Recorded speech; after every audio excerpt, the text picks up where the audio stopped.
Hey everybody, today we have Lawler, the legendary caster and ones player, and yeah, we could make up a few other things, but he's primarily known for being the news source for everything related to Rocket League. So, how are you doing today?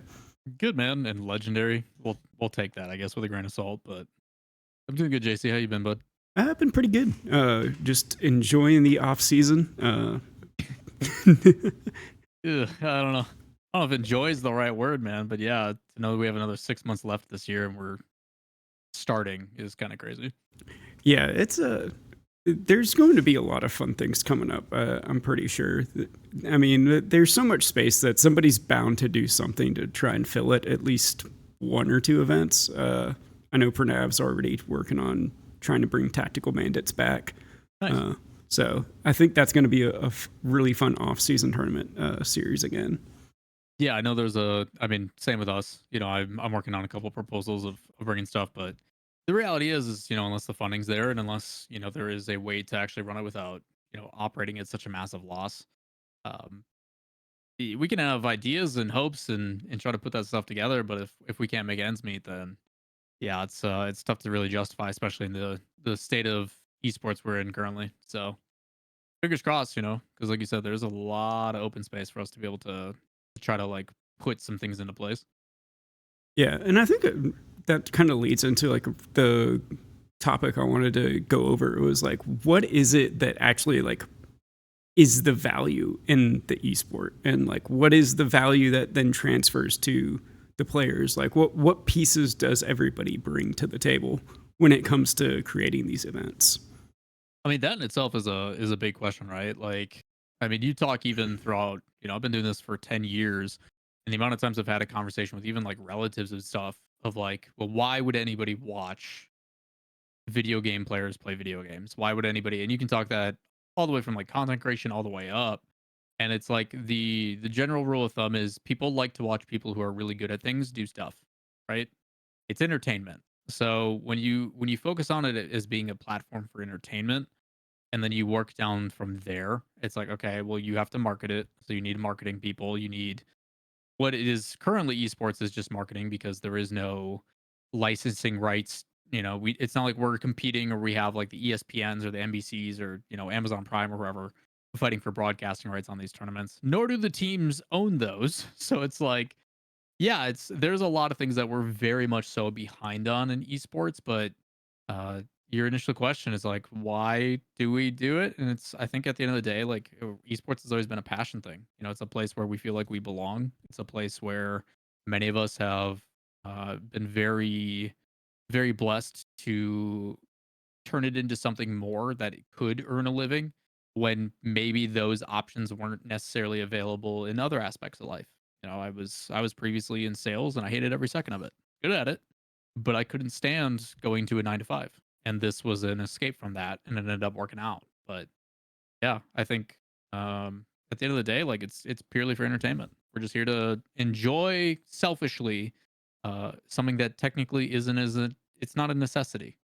So Yeah, when it comes to trying to explain it to other people, I've always used the example of like, the MLB has been around for 100 years, so it's had 100 years to grow. But it all started with a bunch of people that liked watching people play baseball because they played baseball, and they're like, these guys are better than us, so it's kind of fun to watch them do it. And fast forward 100 years, and they're making what is it, nine? a lot. It's so Yeah, much. It's so much money. Like, yeah, I'm not an MLB guy. Like, the only thing I know is NFL. That's kind of like what I yeah. focus on. But like, I forget that. Is he Japanese or whatever his name is? Mhm. Otani, is that right? I have Like, no idea. whatever the guy signed a contract for hundreds of millions of dollars or whatever. Like, it's something absurd. And like, I couldn't even tell you why. Like, I don't even know why that guy is that guy, other than he's probably really good at baseball. But like, that's still insane, like the amount of money. And the only reason they can pay him that kind of money is because of the value when it comes to viewership, marketing dollars, advertisements, all the attention that's going to be on that product, which is it's just crazy, man. Yeah, I think those players they have their storylines like built up from like the time they are six. Oh yeah. And so, you have like all this documented history of them like coming up and it's like, oh, they played little league and they did this, and it's like, and they won the little league, World Series, and they bring it up from there. Where do we need to like copy from sports and like aspects like that, and then where do we need to like deviate from that in your opinion? Because like we don't have the you know IP, I guess you'd say. So like nobody owns baseball, nobody owns football, so we don't necessarily have that aspect of it. But with the licensing and fair use that is like the general agreements, how can people start building up these storylines and getting people invested in these players as they're coming up, and then while they're there, and it's not just, oh, these people I've never heard of are just good. And Yeah, there's so many aspects to that. Like even back in the early days of our career, many obviously know and love the name Findable Carpet. Kevin and I were boys. He and I are basically the two that got in trouble the most when we were like starting our careers. But he always had a really good ideology about esports and where it should go. And specifically for Rocket League has always been suit and tie traditional sport. And Psyonix has stated that publicly. We want it to become a traditional sport. That's our ideology behind it. We want it to be more the E League side than the BTS side, right? And Kevin and I, for a long time, have definitely agreed upon that. While it is good to take lessons and it is good to learn from traditional sports based upon the structure and the stuff that they've created, esports is not sports. The way that people get into esports is not limited. The way that you can view it is not limited. It is accessible. We don't need to be corporate suit and tie because let's call it we're a bunch of nerds playing video games. So like why are we trying to adhere to these things? And like I understood for you know for for money and monetary purposes, like we didn't want to give them excuse to say no to us. We wanted to when the opportunity presented itself for Overwatch League or Halo or whatever to get on TV, our our broadcasters are polished. They don't have a cable running in front of their shirt, even though the guys in the NFL do all the time. There is certain things that we were taught as broadcast talent that like we do it this way because it is the best way to do it. So if you do get the call up, they can't be like, "Oh, he didn't do this thing right." They couldn't nitpick you. So I think esports initially was like that, but it has now gotten so big. Like the esports industry is supposed to make like $2.6 billion this year or something like that, which is still a small fraction of what gaming is as a media. But like we have gotten to the part where it's like we don't need to adhere to the only benefit for legal reasons is for like work visas, insurance, and like making sure that Moist Esports stops getting stopped at the border by, old man Rivers, who is the agent that determines if they do or not. And he doesn't like the word moist and it makes him feel icky, and now that's why that team doesn't get in. Stupid stuff like that. Like this team is clearly one of the best in the world. They have the documentation to do so. The developer is saying so, and they're still stopped because this guy decides. If it was a traditional sport team, they'd be like, oh, it's hockey, cricket, whatever. No problem. So that is the only time I think we should really adhere to. But I agree that there is certain structures and foundational things that we should learn from. The way that they do broadcasting, the way that the systematic approaches with franchising and all this stuff. Those are things that we should definitely learn from. But esports in itself as a product can be completely unique. And I think that experimentation has been lost on us. I think we've been following the same formula for so many years that people are just afraid to take risks, which is weird because the risks are usually what are the things that are doing best. Like the best and most watched sports shows in the world, Pat McAfee show, which is unhinged as hell, oh different yeah, now that it's with ESPN, and NBA on TNT. Shaq, Kenny, and those guys who I've had the chance to meet, we got to hang and watch their show for E League. Those guys are the most outlandish, they go crazy. They do crazy stuff, and it's Ernie Johnson's job to reel them all in.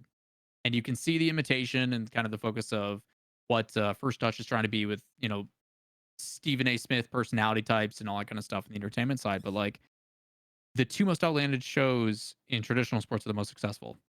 So why are we trying to continue to adhere to them when the stuff that is performing the best is the stuff that is different, unique, not the traditional suit and tie?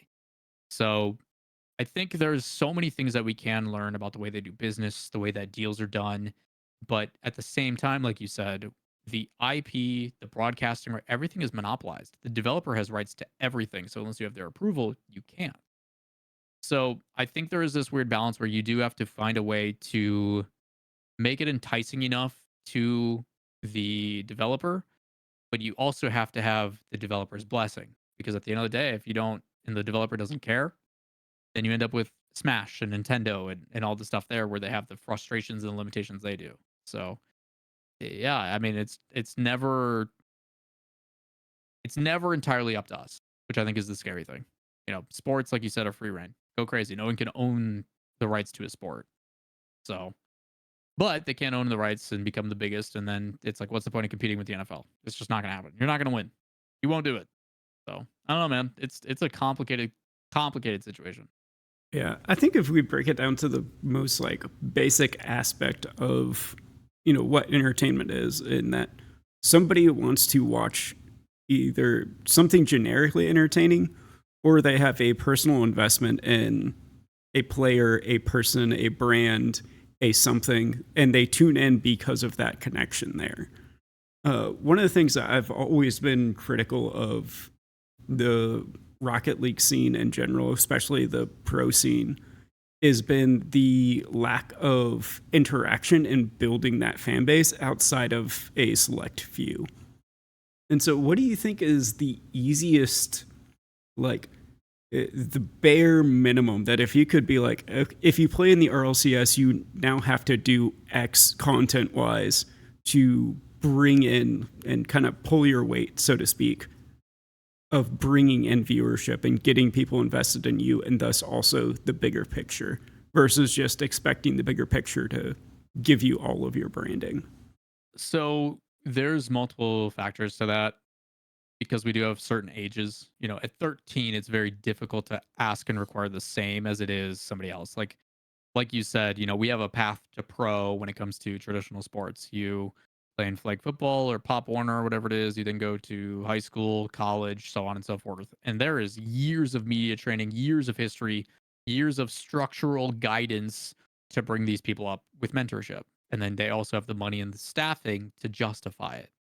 We don't have any of that in esports. Most of these organizations don't even know how to earn or find a way to break even because they're still relying on sponsorship dollars still, despite seeing thousands of layoffs in the last 2 years. They are still hoping that a sponsorship's going to come in and alleviate all that burden. So, like, how can I trust these people to lead and guide and do this stuff when they can't even run themselves properly, right? So there needs to be a hard reset. We joked about MMR reset earlier today in Mm-hmm. stream, but like there needs to be an MMR reset for esports as well. And that's what we're going through right now. It's been very much so needed. There's a lot of nepotism, a lot of friend hires. Like until people, and I don't know if swearing is allowed, but until people actually take this seriously, like we're going to continue to falter in the same ways. And there are some that are doing better. And that's a massive generalization. But like there is a lot of stuff that needs to be cleaned up. Stuff that obviously personally, that is just like, what are we doing here, guys? So I think overall it goes two ways. One, I don't think it's always fair to force a person. Like if a personality and a player isn't into the whole hey, my focus is I want to practice hard and I want to work hard and I want to be one of the greats. Through that, naturally you will see fan base grow and develop because they are just that good. You never saw traditional athletes have to stream on Twitch, make YouTube content because the money was there to justify it. But because that's not there, players need to understand if they have no intrinsic value outside of being a player, salaries got to reflect that. You can't keep paying these kids $16,000 a month to play Rocket League and that's it. And even then, they're still not putting in a full-time job, like a full-time work hours. And like, let's call it what it is. You got 24 hours in the day. You're probably playing 3 hours of scrims a day. Maybe you play a little bit of ranked here and there. What are you doing with those extra hours of the day? Sleep? Bet you're not working out. Bet you're not eating healthy. Bet you're not like, there's so much more you could be doing. And because you don't have like actual value outside of it, because like, let's call it what it is. The value of being a pro and playing in front of an audience on Twitch and YouTube or whatever isn't what it was. It's just not. Like these salaries, what they're asking for are ludicrous. They're so heavily inflated. And until organizations put their foot down and say, listen, the reality is like, I can't leverage you to make content. You don't have namesake to drive sales. I can't sell sponsorships because you don't have a fan base in the grand scheme of things. You're getting paid a fifth of what your teammate's getting paid, who has a YouTube audience, who does make content, who is personable, who has a good personality. And until orgs really put their foot down and actually back that and operate intelligently in that way, we're going to keep having the same issues. It takes both sides. You have to find players that are willing and organizations that are willing to stop paying these ludicrous salaries just because so and so is demanding it. You know, these talent agencies that are overinflating costs even though they have no idea what they're talking about. Like it's so much nepotism, man. It's insane. Yeah. So do you think this season, with it being so difficult for orgs to find value just because of how few land spots there were, like how short the season was, do you think this was kind of like the eye opener for orgs potentially that Some. I know some organizations are operating significantly more intelligent about the way that they're approaching contracts, the way that they're doing these things. And I think just the industry in general, having the layoffs and stuff was a wake up call. You know, seeing how much money is being taken out, VC capital, stuff isn't just coming in and being like, here you go. I say that, but then, PWC money and, that's a whole thing. But yeah. like realistically, it's just money isn't flowing freely like it once did. And because of that, they have to operate more intelligently about how they spend the budgets that they have been provided.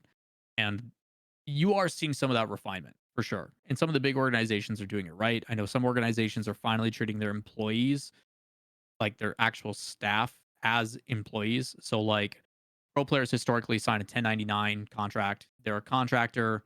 They get no benefits. They're covering themselves. They're fending for themselves out here. Some organizations are starting to treat them like W-2 and give them benefits, life insurance, things like that. Like they are helping and providing guidance. They're encouraging them how to go through, how to invest your money. If you're making this kind of money, you have no overhead because you're living with mom and dad. Let's put that in a Roth IRA. Let's do a high yield savings account so you can actually make some interest on this, set you up for success. There has to be some sort of personal investment because even though it seems unselfish and you're trying to give them the keys of the castle, a more well-rounded, a more educated player is going to become more loyal to you and it benefits yourself as well. Like there is reasons to really take these kids under your wing, but do these organizations actually want to do that? Do they want to invest that time and effort? Are they properly equipped to do that? That's a whole different story. I don't think it's surprising that some of the best performing teams in the world have the best staff. Yeah. Like I don't think it's crazy to believe that. Like I think it is very direct to say which teams are performing well lately. It's the staff. It's the people behind the scenes that are operating and helping them. Yeah, I think also it's some of the staffing that needs to exist to be successful now is also giving them tools for stuff long term. Uh, I was extremely surprised. We brought on a mental coach midway through the season, and I was surprised that AJ and Yoris hadn't ever worked with one. I think Yoris had like one session. And they've been pros for what, 6-7 years, give or take. I mean, AJ even back in the day with like Rogue and stuff. Yeah, yeah. FlyQuest, I think it was too. Like, yeah, and so Stumpy, I think, was the one who like tweeted. He was just like, I kind of expected these, AJ and Yoris to have more ice. Collectively they've been pros for 10 years. It's like, well, hold on a minute. Why is it that we're the first team to realize like there's a skill set they need and let's bring somebody in who's qualified to give them that skill set of stress management? Is I feel like a lot of like the qualities that when it comes to players and like player development is kind of like mythologized.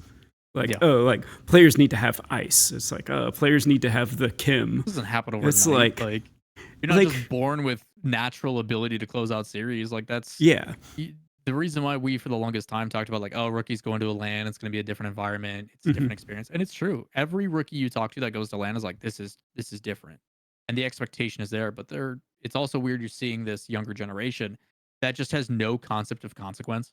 It's like they don't know they're supposed to lose, and you see that even in the NFL. Like obviously, I support the Packers, and it's like our team is so young, like average age of like 24 or something like that in the NFL.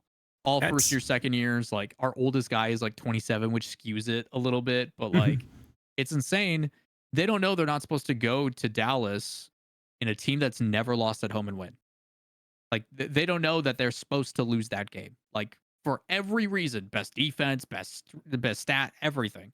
They go in and they're like, yeah, like why can't we win? And I'm like, because you're not supposed to. Like this is supposed to be very intimidating. There's supposed to be a lot of pressure, and they just don't feel it. And the same thing applies to RLCS pros. A lot of these rookies coming in, like Drawley, cracked, absolutely insane going into his first major, performed way better than you'd expect a rookie to perform. And the same thing with Seiko, same thing with Zen, same thing with, and it's like I just don't think they either don't care or they don't understand like the gravity of how big this actually is.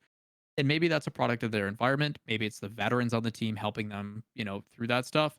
But at the same time, I don't think orgs are in a place financially to have that staff, nor do they see the value in it.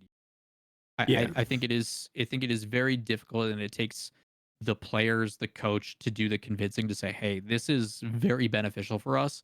And they're never going to see the direct results. It's kind of like the public perception of coaches. Like, what do Mhm. coaches do? We don't know until you guys tell us directly. Yeah. Every coach is different. Every environment's different. We just have to go off of word of mouth of like that coach is good, but why is he good? I don't know. It's just what people say. You know? Yeah. Yeah. I think that's where developing players, not just for, like, let's win this next series, which to a certain extent you have to focus on that. But at the same time, like, you need to help them develop for careers, not just, okay, like, if I can scare someone into like winning one series by like yelling at them or, being that rude guy, like stereotypical football coach, Yeah.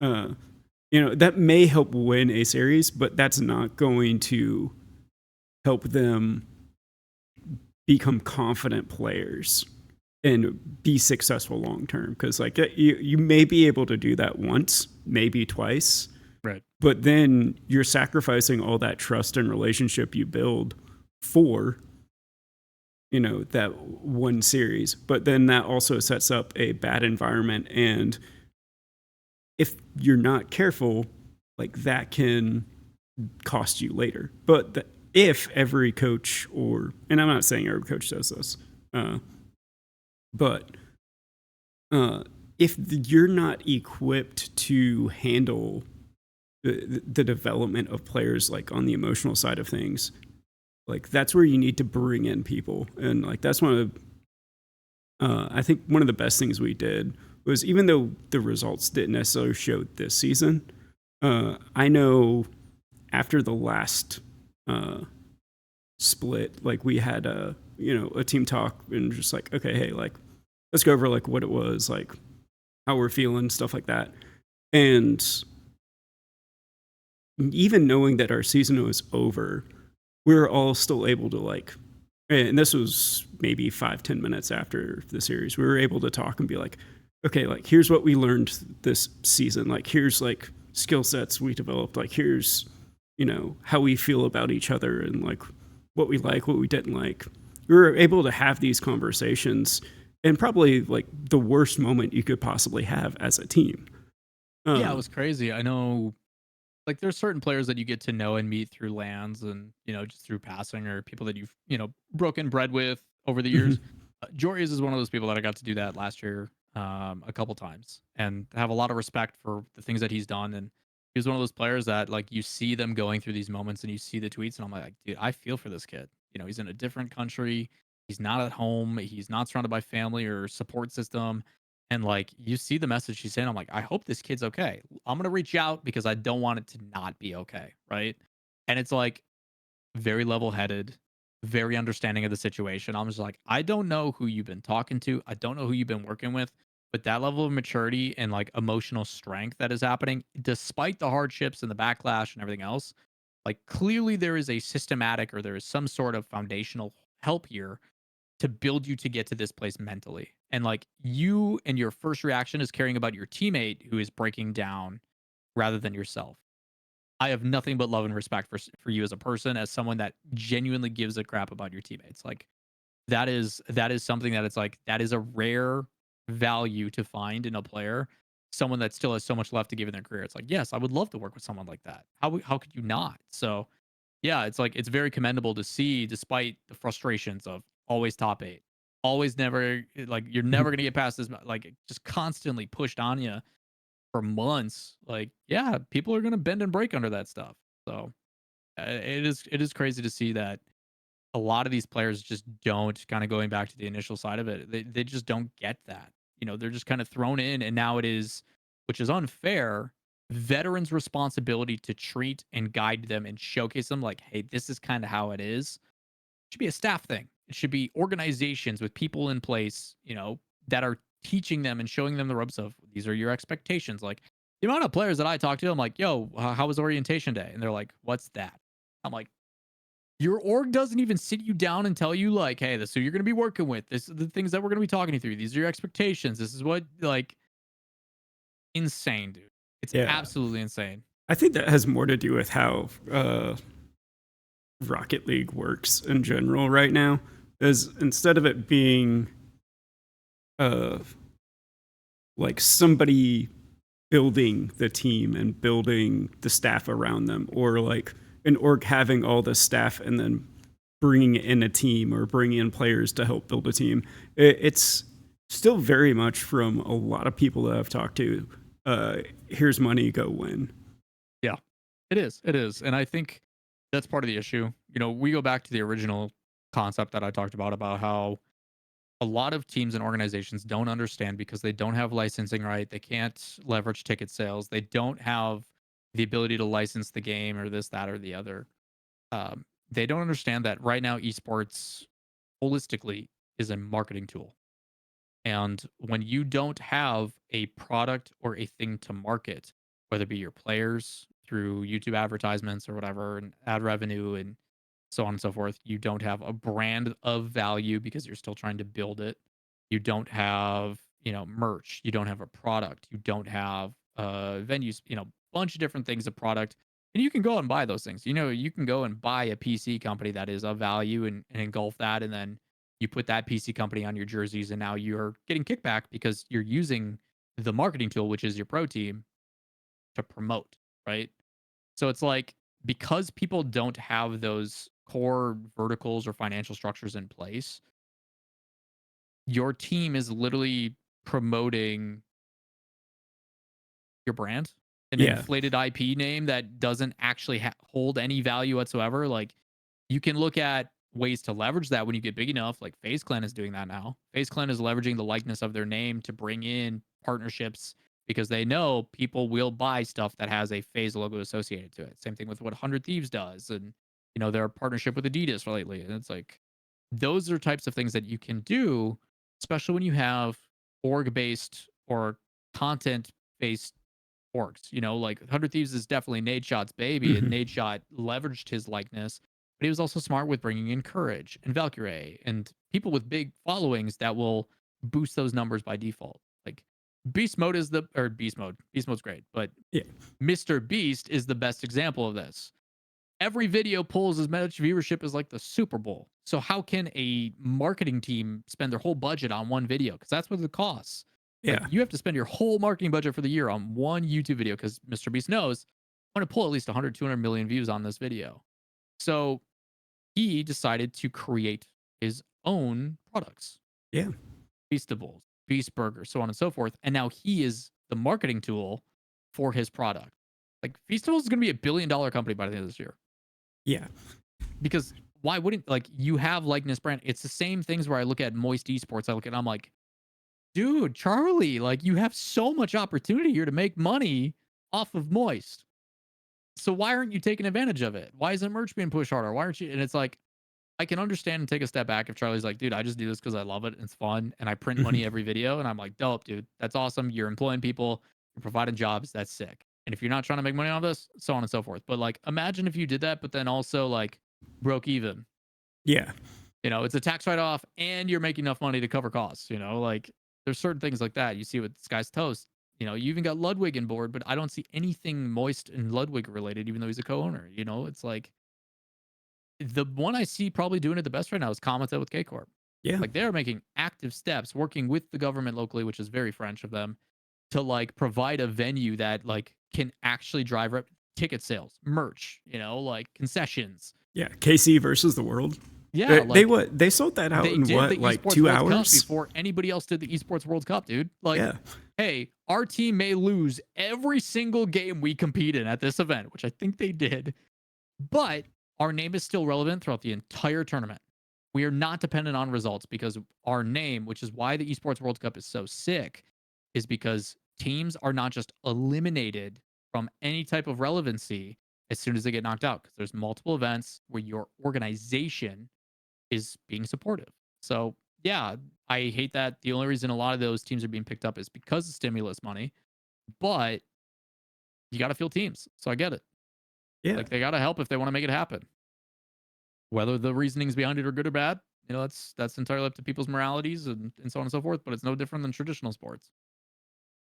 Yeah, I mean, traditional sports has what, like, how many different sponsors? Like, I'm sure if we took any sport and just looked at one team on any of the big franchise sports, you could find something that like you morally disagree with.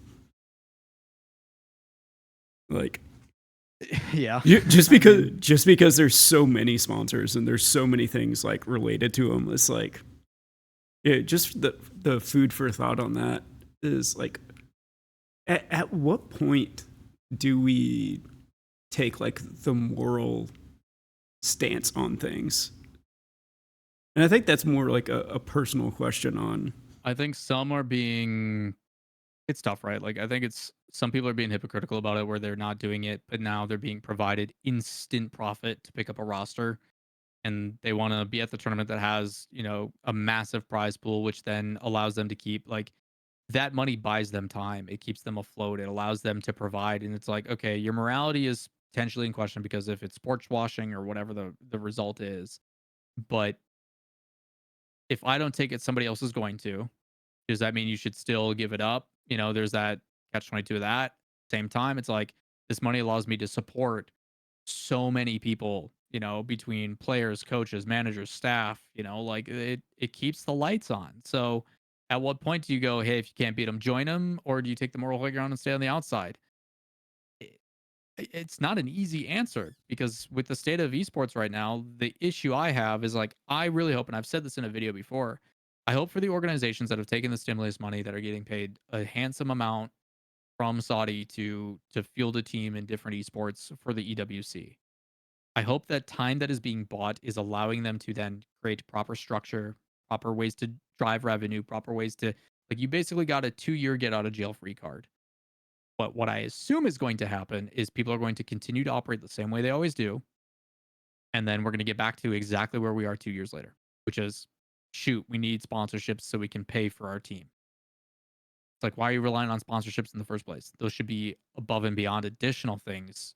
And if you can't operate your startup without your own funding, you shouldn't be in business. Yeah. Do you think that like Meadow has an easier time because France is France? Like Yeah. everything, all the French players want to play together for the most part. You've got a huge following and they all speak your language. They're all a part of your culture. Oh, yeah. And you're all geographically together. So it makes it much easier to put on something like, KC versus World because, It's very similar to like regional based sports. yeah. Because it is like that is their region is fully bought in, which is kind of interesting to see that because like the beauty of esports is we don't have to be regional based. Hmm. But I think that's where it starts. I think there's a lot of teams that have become startups like Kansas City Pioneers, Susquehanna Sonics, Charlotte Phoenix, things like that, where they are by default a regional based team. Version one did a decent job with that with the Rocker. Their Hmm. Call of Duty franchise was a regional based. They had fans localized to this area, but they had the difficulty of also expanding outside of the area. How do we grow? And let's call it what it is. Like between V1, I still have a lot of respect for a lot of people over there that were at that company before they were bought up by G2. But like their events team was the only successful thing. The events that they put on really built a fan base globally for them, and they spent Hmm. a ton of money to do it. way more than they ever should have. Like an insane amount. Like if I told you numbers of how much those events were costing, you'd be like, yeah, ain't nobody can fund that unless you are a billionaire named Ziggy Wolf who owns the Minnesota Vikings. But that's a Yeah. different story. So like not everybody just has that, FU money to be like, make it happen. Right. So unless you have those investments or those, those series A funding or something like that, and you spend it wisely, that's the difference. Like if you have a concept and you have proof of concept that is saying like we are a successful team, we have this amount of numbers, we leverage this right way, we're gonna do seed funding and raising and all that kind of stuff, and we're gonna bring a bunch of money. What do you do with that money is so important. Like, and some people just fail to ever figure out how to do that. I mean, this industry is ever evolving, it's ever changing. It's the same thing for anybody who does content in YouTube that's like, hey, what's the next meta? What's the next trend that I have to jump on bandwagon with? Whether it be thumbnails with open mouth or closed mouth or a border, or, like Hmm. there is a lot of value in having people that are very in the know of how that stuff is done.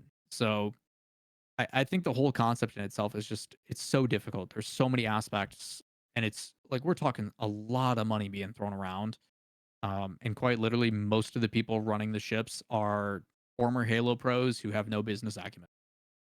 And that's like a massive generalization, but I can't tell you the amount of companies I consult for that I'm just like, it is copy and paste issues, dude.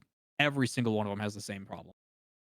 So Do you think taking a local approach and being like a local business first and building teams and events around that local area and growing up is like if somebody was to start an org like tomorrow, it's like let's say they had you know $200,000 or whatever, relatively advise you a small. year with no Yeah, staff. yeah. Advise you a year with no, well, what game are we getting into? Yeah, or just you're starting an esports org. Like we haven't chosen a game, we haven't done anything. It's just like you got 200K and you want to build a local business. You've like rented out a space. Let's be generous and be like, okay, you have this warehouse esque space. You've got like computer rooms and stuff like that, and you're spending, you know, 60K of that on the building. Being really generous here. You are being very generous here. Uh, So like, initially, what do you you've do already with messed the? up, right? Yeah, Like it's crazy. Like you've already messed up, and I think that's the issue. I talk about esports orgs hmm, are a marketing tool. Why yeah, would you spend 60 grand on marketing when you could just do and buy Facebook ads? You'd have yeah, more success. So, and there's a lot I shouldn't say because this is what I do for a living. I do yeah, consulting full time. Like I get paid to tell orgs this and help them and specifically tailor it to them. So I'll try to talk as broad as possible so I don't take myself out of my own job. yeah, But like the esports industry, as I've stated, is a marketing tool, right? It's going to make 2.6 billion this year. Gaming is going to make 300 billion. So rather than focusing on esports, focus on gaming. You now are more broad. You now have more accessibility. You also don't have the taboo of esports behind your name because right now in corporate America, people see esports and go, nah, I'm good. We've been burnt. I don't want it. But as a gaming company, you could be a lifestyle brand, you could be a product supplier, you could be a publisher, you could be. So when you start talking about as a business, we have a $200,000 startup, you have to identify what that business is. What is going to be our revenue driver? What is going to be the thing that makes us money? Because at the end of the day, it is a business. That's the purpose of doing this. And if you can break even and bring smiles to a bunch of people, awesome. Make a nonprofit, I guess. But like, as a business, you need to find a way to keep the lights on. So, identifying what that core trait is if you have a facility, do you lease out that space? What is the stuff you're leasing out in that space? Are you a space that, does government or like corporate parties or events or whatever? What does that space have? If you say computers, are you renting out PCs? Are you an internet cafe? It's kind of a dying breed. Does that work for your demographic? Do you have enough people to walk in the door and actually pay for that stuff? Because you're talking electricity, fiber lines, all that kind of stuff costs a lot of money.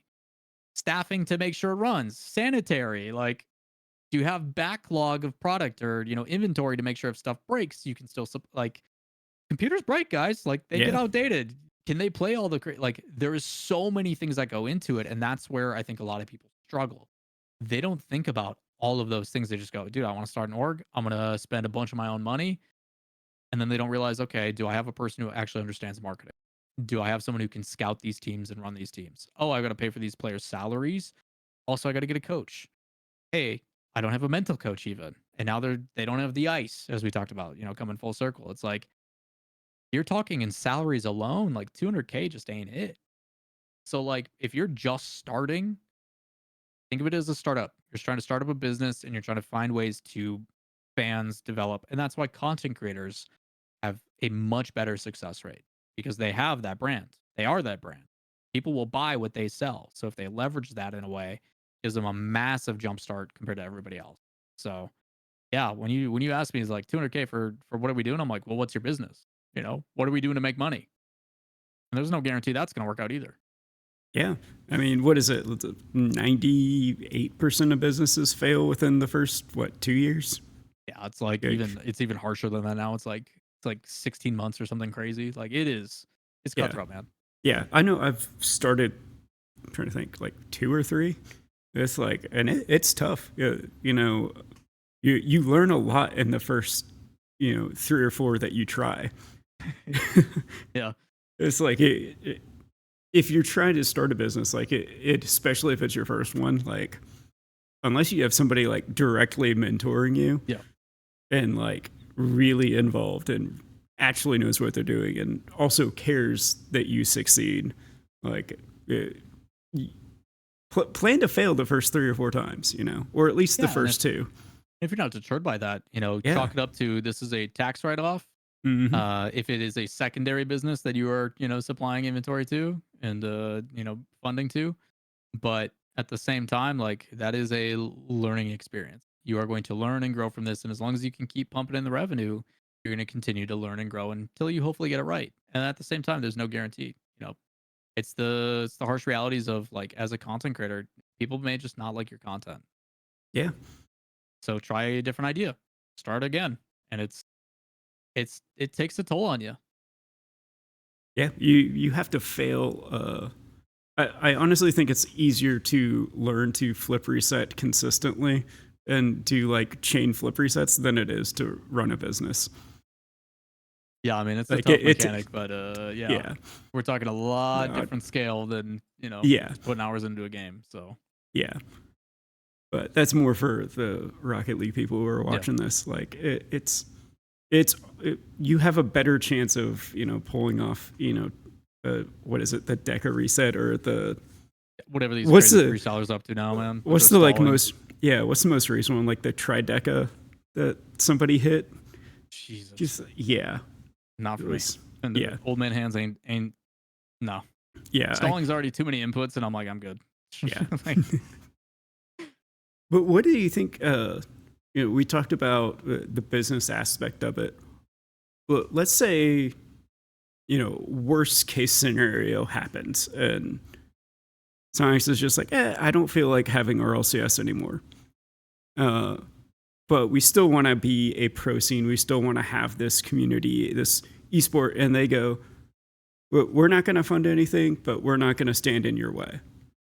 What would the players have to do? What would the community have to do to build this esport from the ground up? so it is like let's call it spade a spade.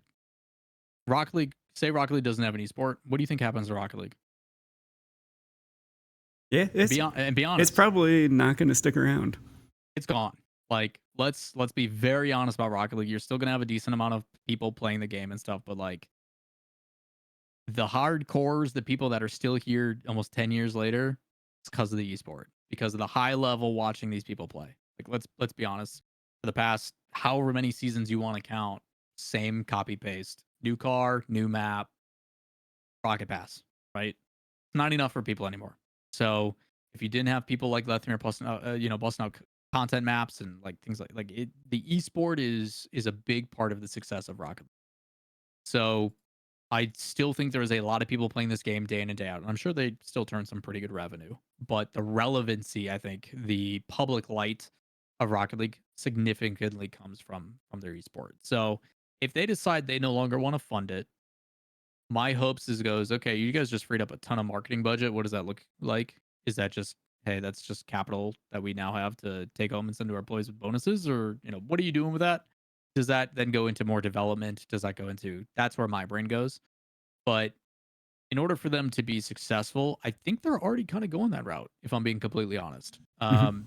I think Psyonix, more so Epic, is starting to understand we are not an esports tournament organizer.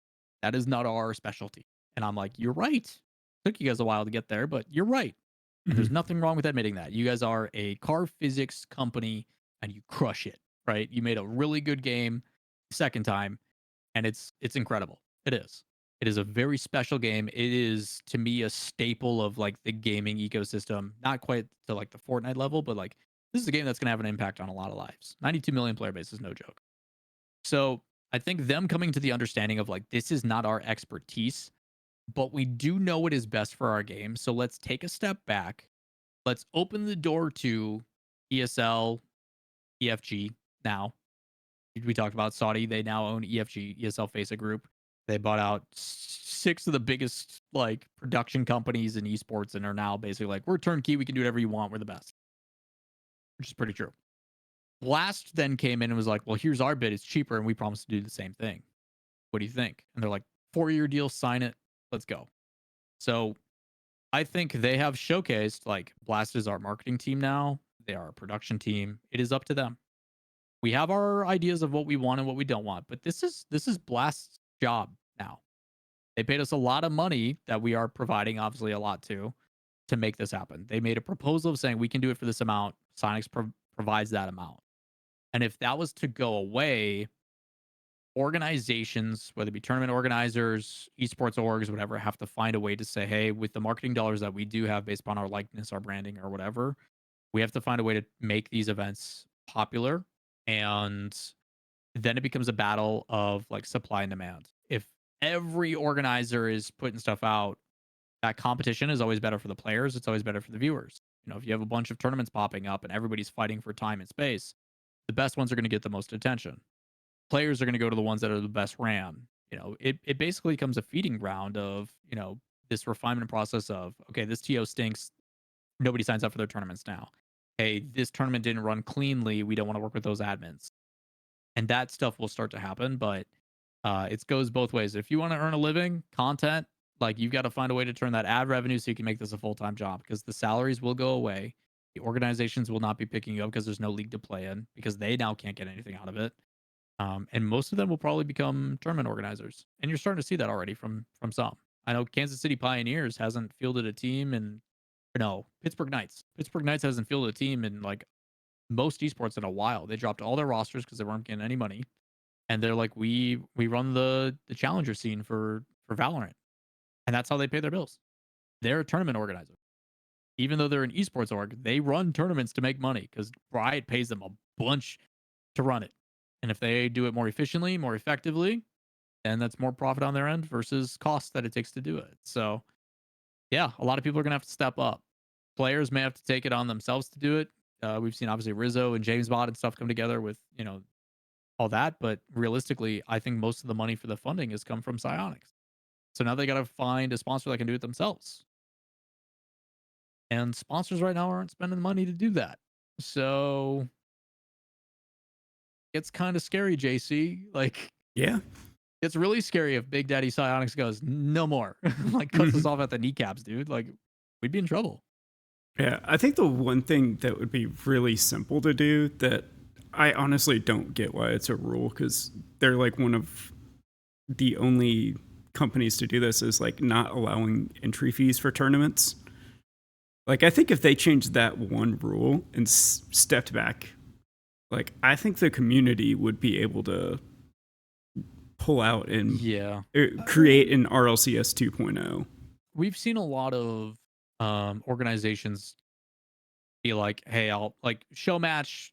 We'll take donations for the prize pool." You know, and I wish that was something that they would really understand. This community really cares. This community is very passionate. If they had a compendium like Dota 2, oh god, prize Mhm. pools. Whew, I can't imagine if you had like a really dope item in game and all proceeds went to like just this one item. Like It's a universal decal that just slaps. It's so good. And 100% of the money goes in. I'll spend 20 bucks on a decal if I know it goes directly to the prize pool. You guys don't take any of the profits of that. That's the sole purpose. And that's how you determine the prize pool.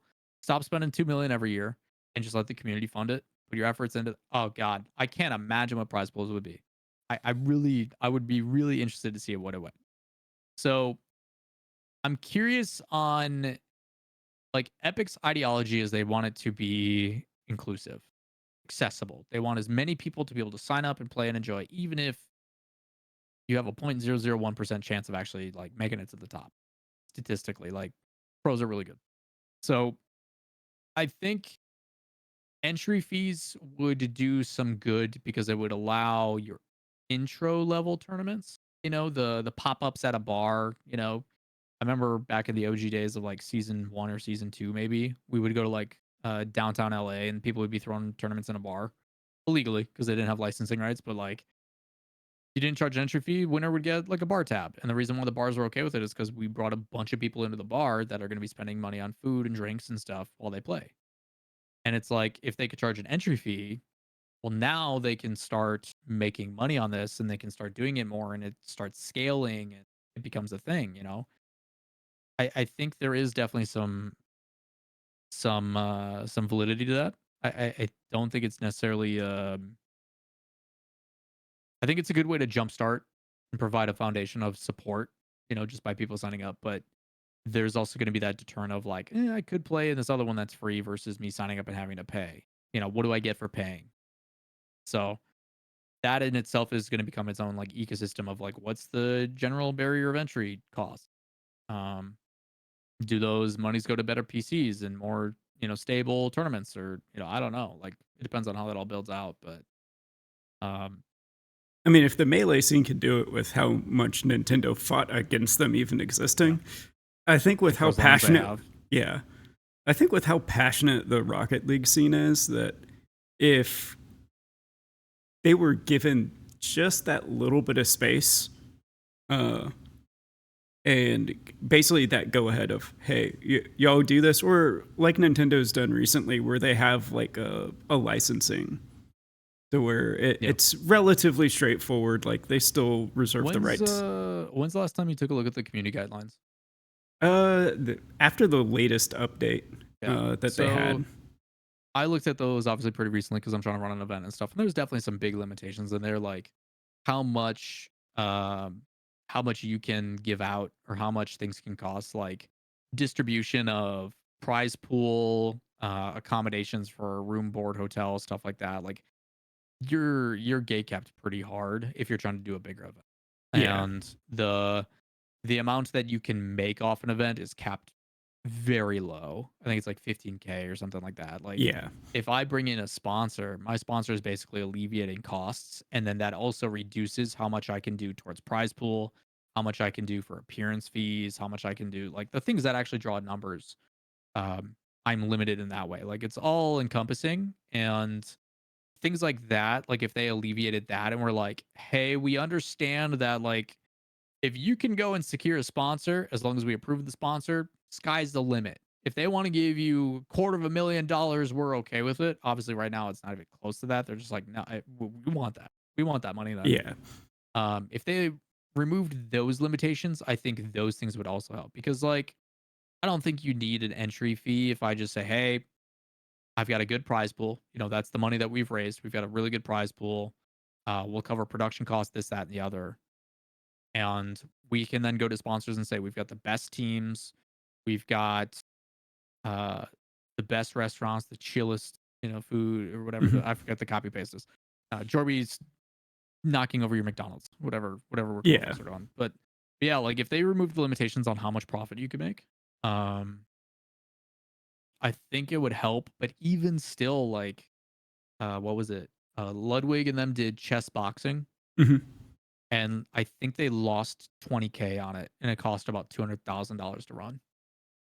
So, like, even if you are Ludwig, who is arguably one of the biggest creators in the world and collaborating with Mr. Beast and doing all these crazy things, for even them to go and run an event, they still lost money. So, and like, they're not pulling small. I'm curious on how Fast 50 did. I would love to. Maybe I'll reach out to Stans, but like with off brand, I am very interested to see how Fast 50 did, the charity event that they just, Yeah. because like decent viewership, bunch of speedrunners, good cause, charity reasons, you know. But I wonder what the cost to run it was, and if they had sponsors, because they had like 4 or 5 sponsors on it. There was Omen, there was Red Bull, there was something else. I would also love to see Rocket League T for Teen. Yeah. I would love to see what kind of stuff we could do. Bring in energy drinks and God, Red Bull has offered me so much money to run stuff, and I just have to tell them no every time, and it hurts.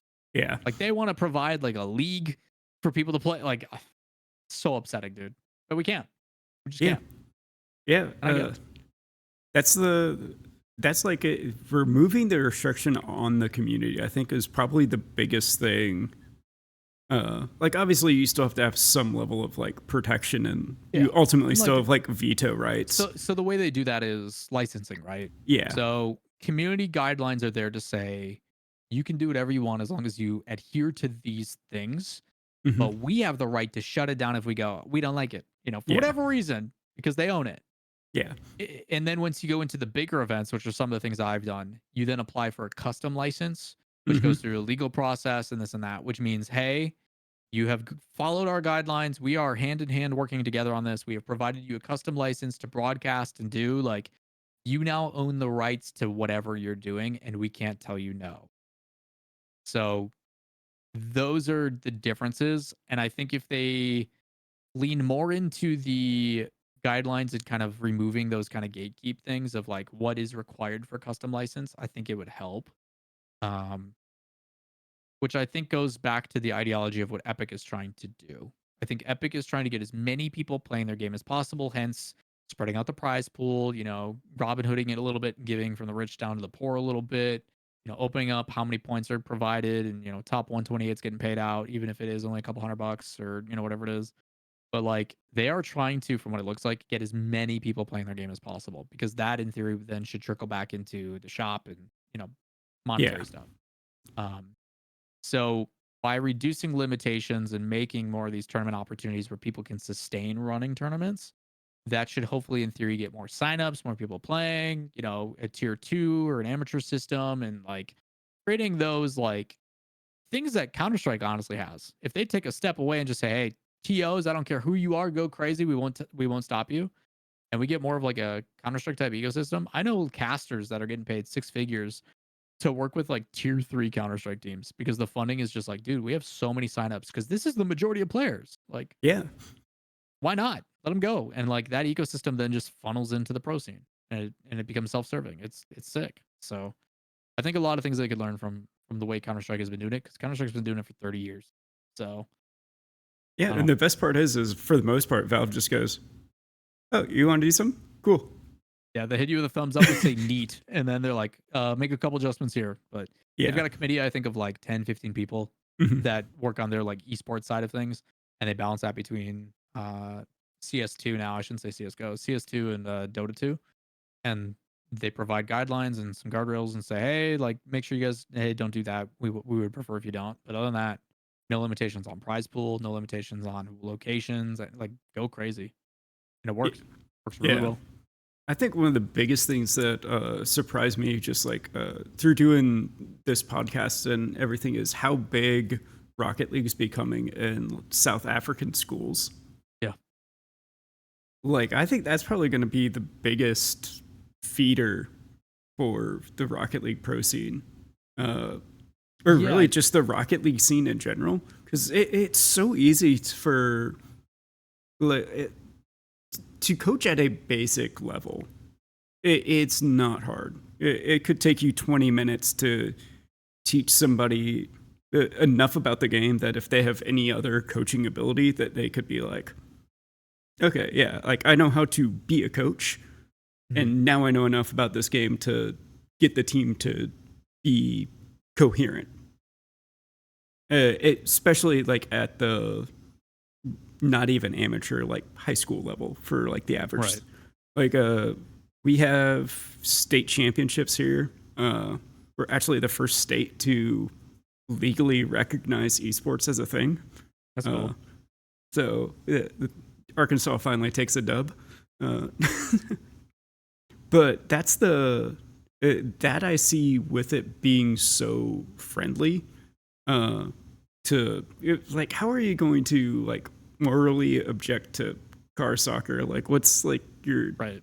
like compared to Counter Strike or Valorant or I mean, name Yeah, any other like the big games in high school sports from the like consulting stuff I've done have been Rocket League, Smash, just because every yeah Switch you can just sit down, it's minimal setup, super easy for like barrier of entry when it comes to financial investment. yeah And then Valorant and Riot in general has some pretty good programs for high school yeah and collegiate.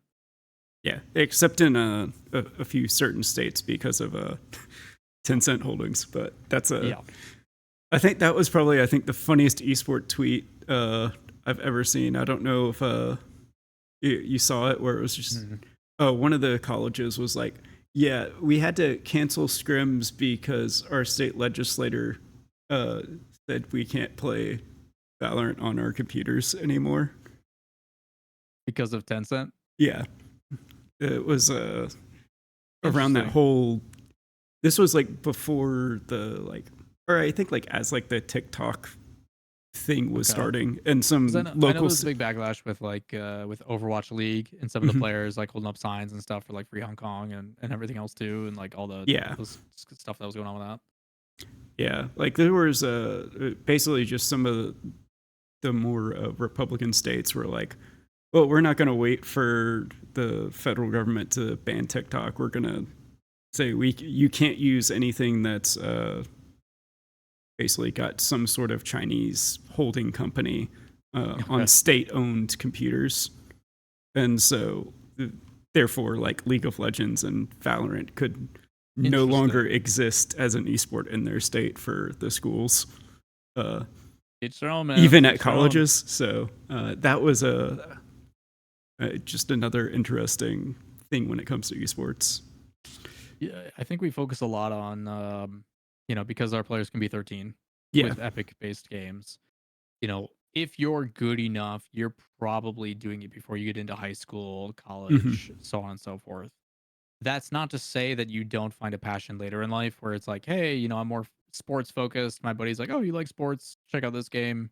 And then all of a sudden you become this person like a Sypical or whatever who goes from like rank B to pro in like 8 months or something crazy. Yeah. Like guys that just get obsessed with it and grind and they have that innate ability. So I do think part of the reason why we see that too, and we've talked a lot about like cultural differences between NA and EU and the focus of ego and team focus versus individual and mechanical and stuff, but like the gatekeeping of new talent I think is finally starting to go away in NA. I think You say it that, but is. they're trying to bring back Rank X Council.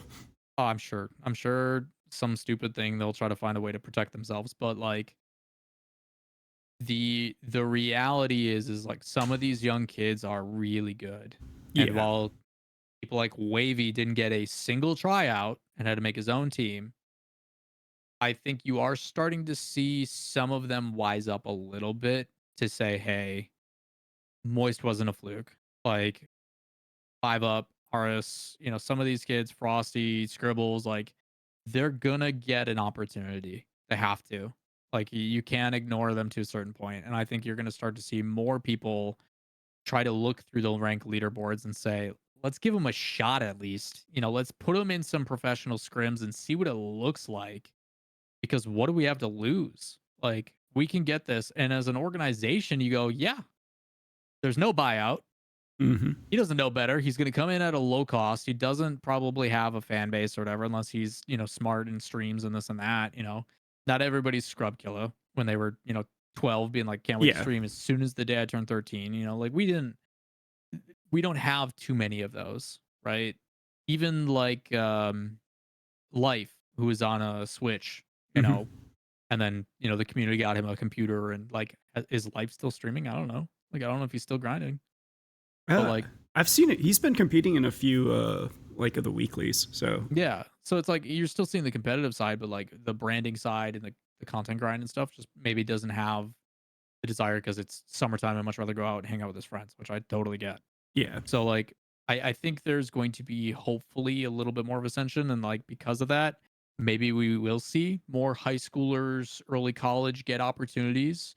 Um, I think G Buffalo is a prime example of like, hey, three relatively lesser known players that are competitive. Like they're a competent team. Do I think they're going to be world class and taking down the G2s and the whatever? No, but it's a start. It Yeah. is a fielding of a roster that is going to refine what is that middle of the pack bubble area. So I'm hoping we see more and more of that because let's call it what it is. EU is cutthroat. EU goes, I don't care if we're best friends. That guy's good and he's French. Yoink. I want him. Put him on. Mhm. Like, I can't wait to see Eugen get the call up. You know, like there's some really talented players out there, right? So part of the reason why NA I think lags behind. So I feel like it's weird because there's this backwards way of being like esports. Everyone all the time go. But a majority of people who still want to play in high school and still want to play in college need something to play in that's not the pro scene. So creating those foundational things that are like, hey, you're never going to hack it as a professional player. You're never going to make the NFL, but you can still get a scholarship to this college Yeah. because you're like, okay. And like when we start seeing more of those things develop and build out, it's going to provide a lot of jobs.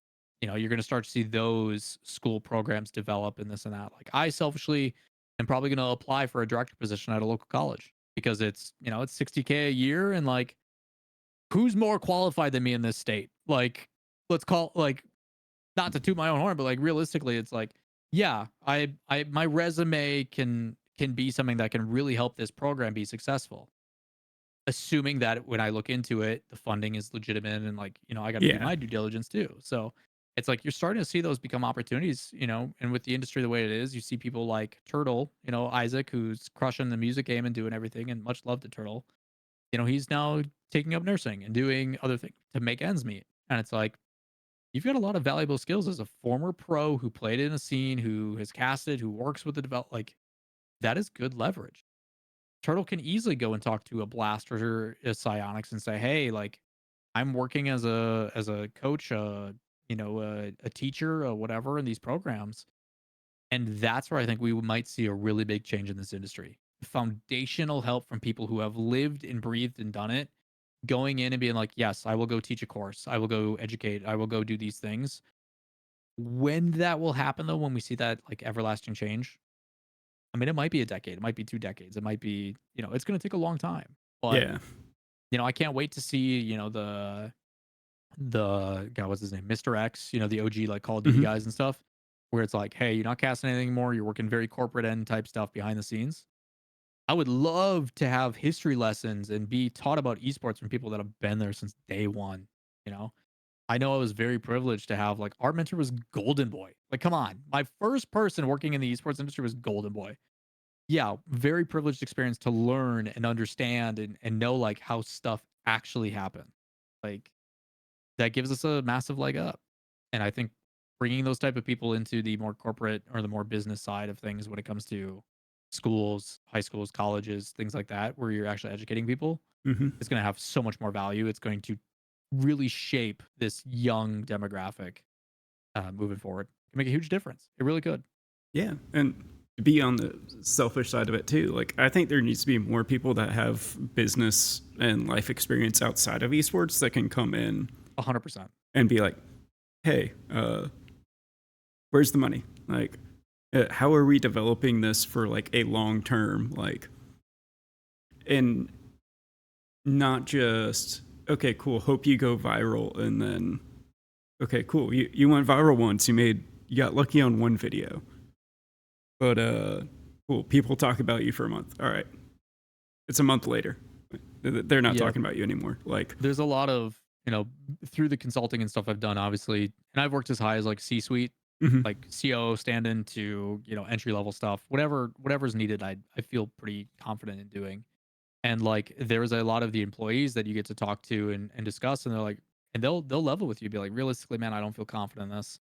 mhm, I'm struggling. I'm not getting paid, and I like I'll tell them like it is. I'm like, realistically, man, you're intern level. You're a paid internship. You're getting paid minimum wage to learn and shadow. But the issue is you don't have someone to learn and shadow from, which is why you're talking to me right now. It's why they brought me in as a consultant, you know? So I'm like, the reality is like you're going to school right now and then you're able to earn some money if they pay you, which Yeah. happens more often than not, I hope. But like, you're here to learn. And you got to understand, you're not going to get a fancy title that doesn't carry anything. You don't deserve 60K a year. You are here as an entry level position, and you're here to learn and gain experience from hopefully people above you that do have experience. And a lot of these orgs don't. You're better off going and getting a business degree, a marketing degree, or real life experience that you're already trying to pursue, and getting that, and then saying, "Hey, I have a marketing degree. I have worked at a marketing firm for X amount of time. I know what I'm doing."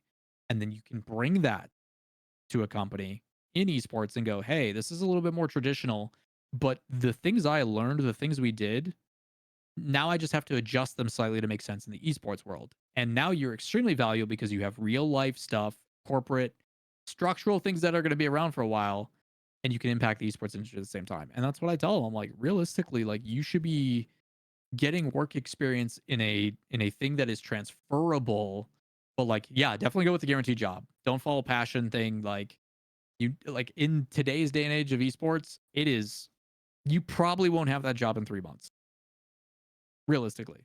Yeah, I mean, do what I've done is like you have three different things that you're doing, uh, and then one of those things just happens to be your passion. Yeah. For me, I'm lucky. It's two of them. Music and esports. Yeah. It's like, and like did construction work for 7 years off and on in different capacities and working with different fields within that. Getting life skills. Like worst case scenario, like I'd hate it, but I can go put shingles on the roof if I need to. But that's the difference though, is you're willing to do that. And I think a lot of people just continue to struggle and stress and, not put in, like they will take no work for a bunch of time, hoping that in an oversaturated market they can get a position. And I'm like, by all means, like I've gone through some very big changes in my career. Some out of my hands, some due to unforeseen circumstances, whatever it is. But like, I'm very, very appreciative that I can pay my mortgage solely through working in the esports industry, and have been able to do so for about 10 years. Like, I'm very thankful for the people that support me, watch my socials, my YouTube content, whatever it is. I mean, case in point, like really appreciative that JC comes in and watches my stream pretty much every single day for whatever reason. Because it sure as hell ain't my gameplay that's doing it. So like, those are the types of things that I'm very thankful that I'm able to do. But the reason why I'm able to do that is because you're trying to stay one step ahead. You are trying to network and interact and educate yourself about, like, I have no diploma. I have no business degree. It is purely learning through osmosis, through my experiences and the people I've talked to, and try to educate myself based upon the opportunities I've been very lucky to get in my career.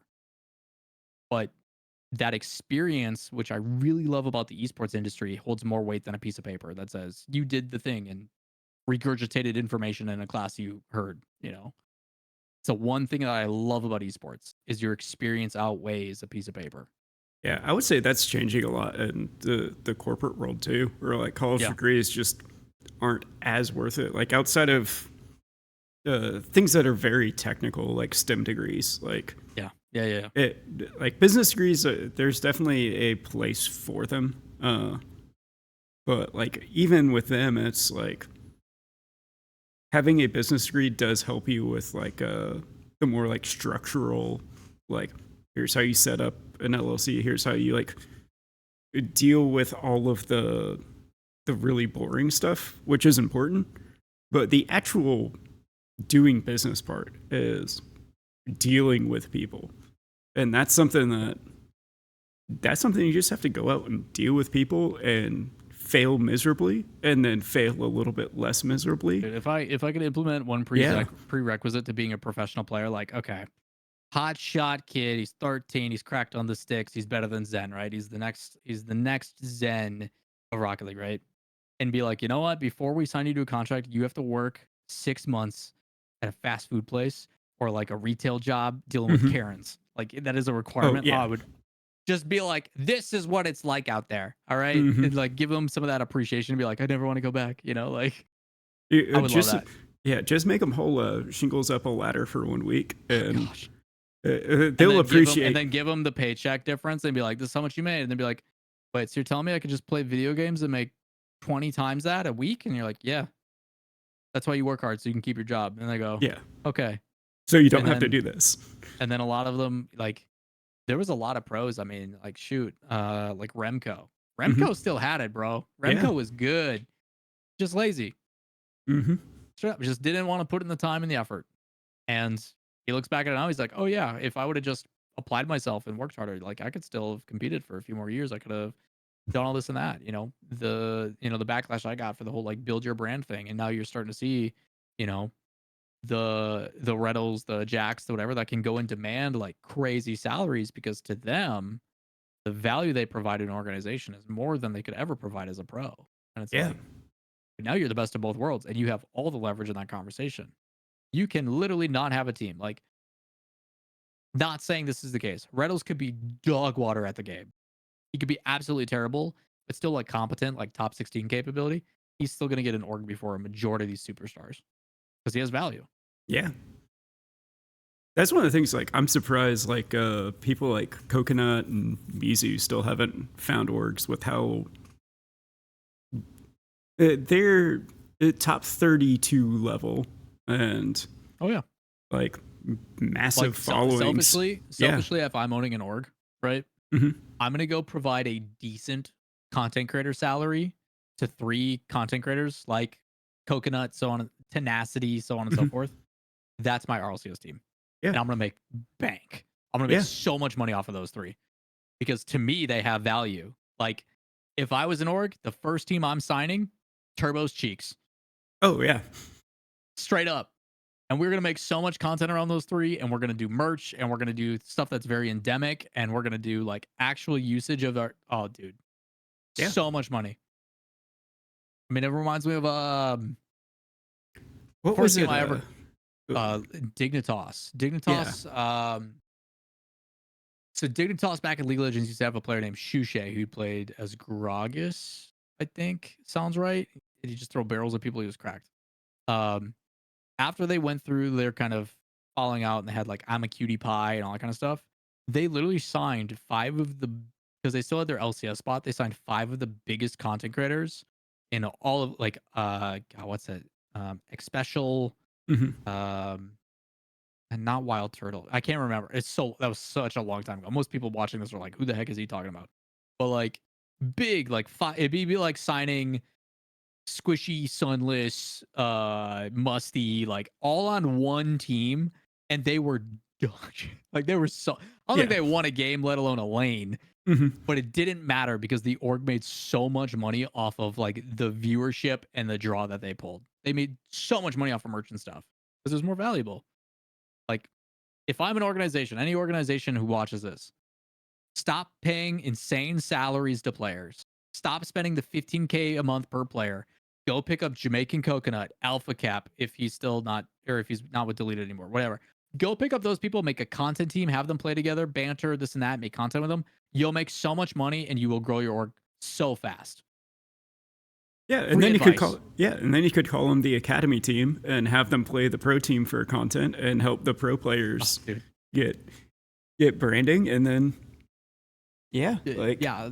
Question marks at there's step 3, 4 is profit. Like, yeah, dude, I'm saying there is ways to do it that just have not been done yet, and I am not about to spend my hard-earned money trying to make it happen. I just not for me, yeah, dude. Not for me, yeah. I wonder what I'm trying to think dude. who would the Valorant version of that team be? Like obviously you get Perry 2 in Shroud, and give me yeah, Shroud. yeah, I Perry mean, Shroud. Sentinels did that though, didn't they? Like, Sentinels already did that kind of. Well, no, I'm talking like the one tricks. The I because you mean, have Average Jonas. you got Big Stu, but he's back to Yeah, CS winning majors now. yeah, That's our guy. I love Stewie. yeah. Um, yeah, if you had to build a content team that was semi competent that could make like top 32, Squishy. Squishy's content now, right? It's Mhm. still Yeah, Squishy. Like Squishy's good. yeah. Um, who would you pair with Squishy? That's who I would build around. for a content team? Honestly, Coconut and Mizu. Like Mizu's good enough as like a third Yeah. man. Oh, he popped off in and the energy like, thing. oh yeah, like he's good enough as a third man, and he's good at like he's actually better of a second man than anybody really gives him credit for. And then Coconut is kind of the same, but he's a little bit more on the ball.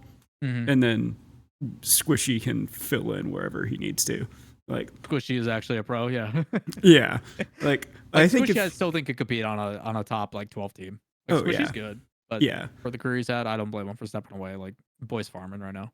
yeah. Like I think if those three teamed up and like put in some time to like think about the game and just be like, let's get some sort of like structure to us. And That's the beauty is like if I'm an org, I yeah. don't even care if they qualify. I'm like, Yeah. if you guys make main event, we're happy. Like Oh, that's yeah. what'll keep us paying and giving you bonuses. But like that's what I do. I'd offer them a bonus to make main event.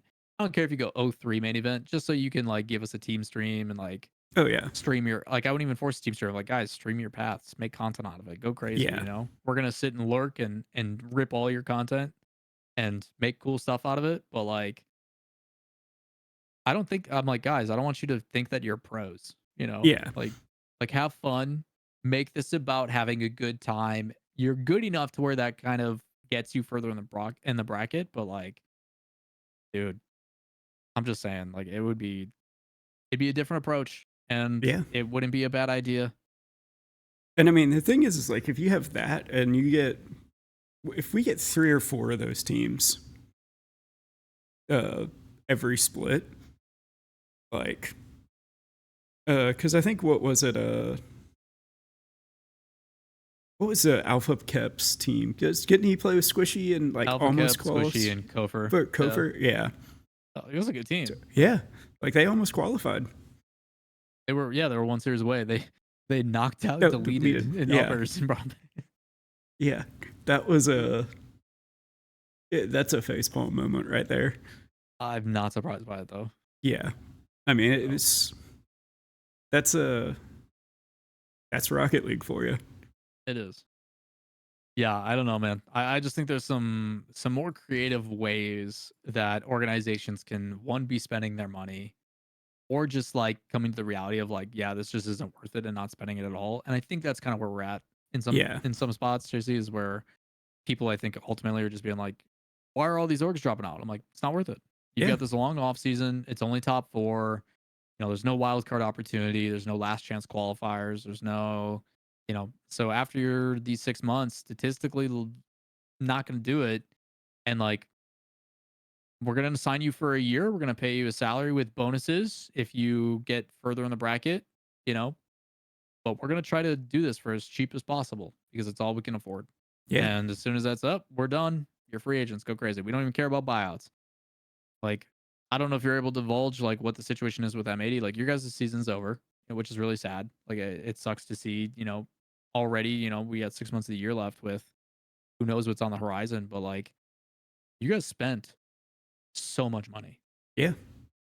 Like a ton. And I don't know if they're still under contract. I don't know if they're restricted free agents. I don't know if like, but my hope is that the contracts signed were for an extended amount of time. So if, hey, this NAS kid's pretty good, we want to pick him up, got to pay for it.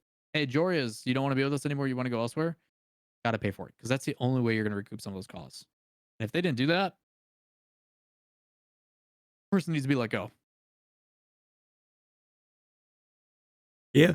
I don't know when I don't think you need to reply at all Yeah. specifically about what the situation is for your sake. Yeah.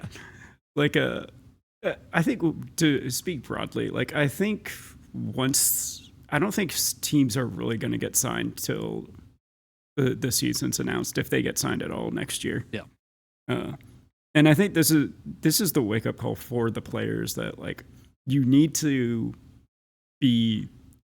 You don't necessarily need to be like at Jamaican Coconuts level where you're posting 3 TikTok shorts, Instagram reels, and everything like every day, and then streaming 8 hours, and then like you don't need to be at that level of content. But you, like, I posted 3 clips a day, And by clips, I mean I hit GIF your game and then put it in the vertical format and gave it some really stupid title and posted 3 of those a day for 2 months. And keep in mind, I'm like champ. Like, I'm not great at the game, you know, like every time I hit a double tap, like, yeah, I'm clipping it, you know, like that's the level of gameplay. Like there's no bad double tap. It's I hit a double tap, clip it, you know. Even if it was on an open net. I got I think 600,000 views from that just on YouTube Shorts. That's crazy. Yeah. Like really basic stuff that you could do. And if they're I gotta start clipping my gameplay. yeah. Like, I'm bad at this game, but like Oh yeah. I can hit a double tap, you know? Yeah, like it's that's the like if everybody's doing that, like obviously it kind of dilutes it a little bit. Right. But the thing is you're better than me, and so your clips are cooler. They're Which is funner to crazy watch, that yeah. you see, like, I forget who was talking about this, but there's like the comments that are like dogging on, like, I can hit it, I'm better than that. I'm like, you're criticizing a dude who is literally the 0.0001% in this game, and you're trying to say how that goal wasn't good. I'm like, he is quite literally the best. yeah. Like, they don't get better than those guys. Like, you can't tell me it's not good. Like, it is good. He's amazing. Like, It's like yeah, like you're missing everything that makes that shot good. Like Yeah. I think probably the like to put it in perspective and like skill difference, me and Yoris 1v1 with him using zero boost, he had 4 goals by the time I got 1 shot on net. it's crazy. Yeah. The best way I describe it is, so SSL is 1850 MMR, somewhere in that area, right? Yeah. So you're talking about what is statistically the top 0.1% of players. Yeah. Okay. So out of 99.9% of 92 million people, to get to SSL, you are 0.1% of that. And the difference between an entry level, who is the 0.1%, and pros, obviously it's increased. Who is Yeah. it? It's like 2,700 MMR, something like that right now for the top player. Uh, Someone just set a new record. for yeah, dudes. I think Zen did, and then like it was either Zen or Nas. It was someone just basically changed the all-time record for the like highest MMR at like 2740 yeah, or it something was like that. 2,700 or something. Okay. Yeah. Is 800 MMR difference, give or take, between the 0.1% player and pros. Like, you're talking an 800 MMR difference, which is, ironically enough, Grand Champ is 1435. So you are talking double the difference between a Grand Champ and SSL is the difference between SSL and Pro. Yeah. Twice the amount. So you're trying to tell me, like, you are of quality, I'm a plat and I can do that. No, you can't. You just can't. Like, it's not, it is a different world. And for anybody who has had the opportunity to be in a pro lobby, you don't get to touch boost. You don't get to touch the ball. They're playing monkey in the middle with you. They will score on your own net multiple times while you're still trying to defend it more than and then they will still, like, they will wipe the floor. It is a different world. It is a completely different world. And like, I used to be at that world when everybody sucked. Like, I used to be one of the top, you know, as a top 10 player at one point, a really long time ago. But like, what these guys are doing in today's day and age is just, it's a different breed. It is insane. And I commend all of them because this game is very difficult to stay at that level. Yeah. Especially the precision and consistency of it. Oh, you think about making a mistake and it's a goal. Yeah. Like, they will score on you. Yeah, you think, and it's already a goal because you stop to think if you should think. Yep. Yeah. Yeah, it's crazy. It's a different pace, and just it's a whole different game once you like get up there. And like, Dude, I love it when we talk about like, hey, control the pace, slow it down, you know, break check, this and that. Even that is still done very, very quickly. yeah. Like, it's split second decision to be like, okay, break check, pop, air dribble, you know, flip reset, extension, and everybody else is still like free flowing and getting boosted, going for demos, and like I'm like, yeah, he slowed that play down, and I'm like, the only reason you know it's slower is because everybody else is zipping around like crazy. It's like being in a car going 185. In a nice Yeah. car, you don't realize you're going that fast until you see you zip past the person next to you, or Mhm. your perception is like, oh, we are going really quick. Like Yeah, it's different, man. the only reason you see them slow it down is because the boost trail disappeared for 2 frames. Yeah. It's like, It's crazy, man. It is absolutely crazy. That is something that I wish I could provide. Like I would love to do like the Olympics where Mhm. like, hey, we're doing the 100-meter. oh I want yeah, to pull Steve from the crowd and be like, hey, that guy's running a 9.9. Like Mhm. this is Steve from Arkansas. yeah, Let's see how he does. Like they did with at the NFL Combine. I Mhm. forget that guy that have run in the suit. I forget his name. I love those. oh Where yeah.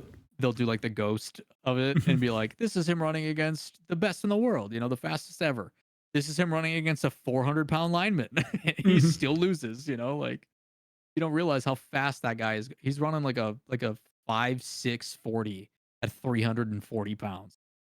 That's a Dude, train coming to hit you. Like it's what I insane. would love to see at LAN is, especially now with like the jump in replay plugin that's been out for like a couple of years, Yeah. is Oh, they should set up a record. booth. Oh no, like have like a contest and have be like 5 people that say they could do it, and the shot that ends the series, they have to get up in front of the crowd Oh, it'd be in such a between good halftime. series, and the 10 people, and you get one shot at it. Oh, it'd be so good. It'd be so good. It's like You got little Timmy who's like gold too, and he's just like, yeah, I could have hit that shot Justin hit. I'm like, all right, bet.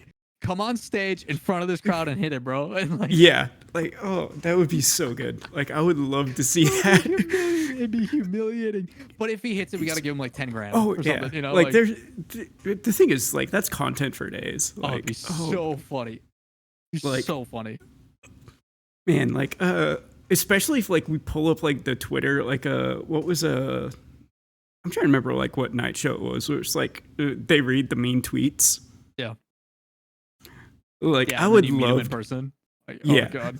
yeah, like I would love to be like, if we could like screenshot some of the things like from Twitch chat of like, oh, I would have saved that or I would have done this. It's like, all right, We whatever this confirmed, Twitch name uh, that monster drinker 68 is Yeah, y- is here in we the see crowd. you're in attendance, and now's your chance, bro. Like Yeah. come on down to the stage. shapes.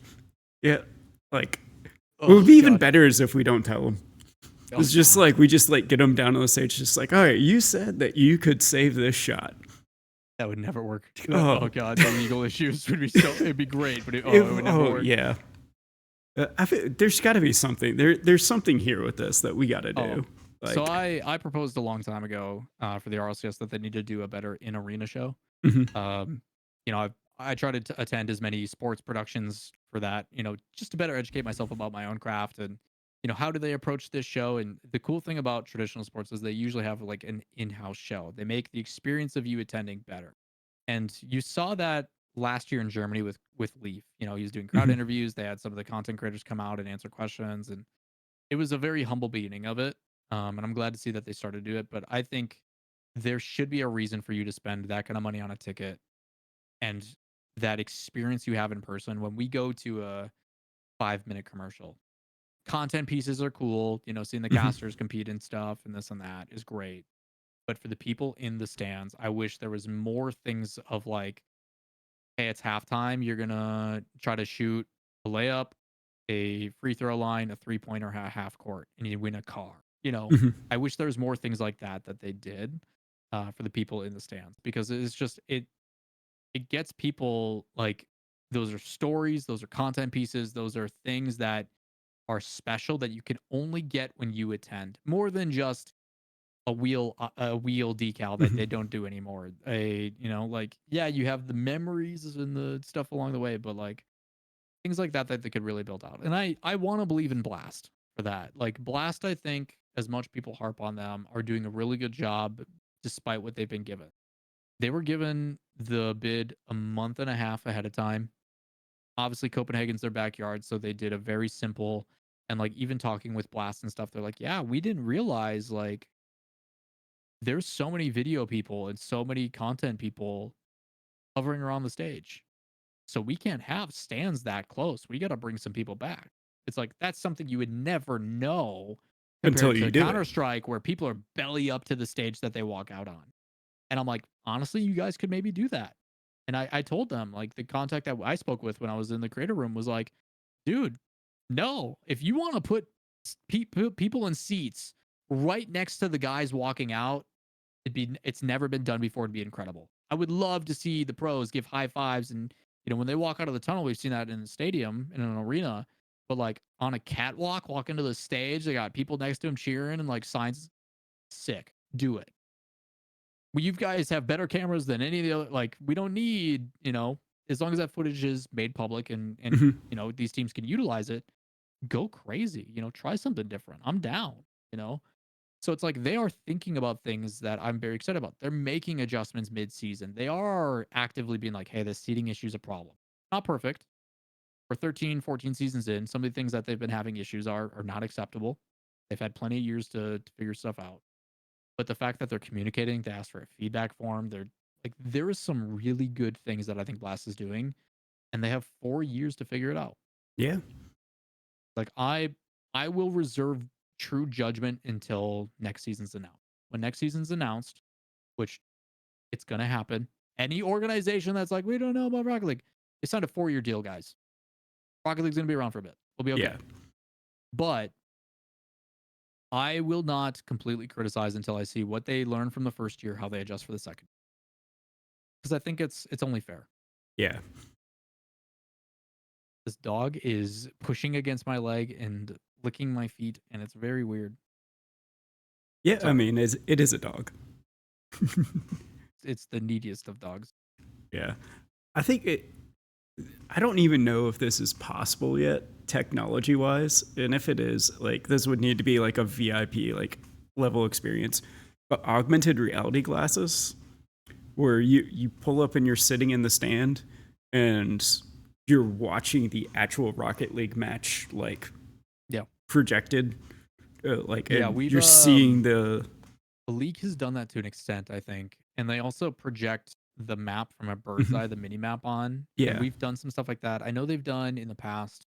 I think Vegas did it pretty well, where they had like team logos and stuff bouncing around. Like, they had some really cool things with Mhm. New Jersey at the Prudential Center.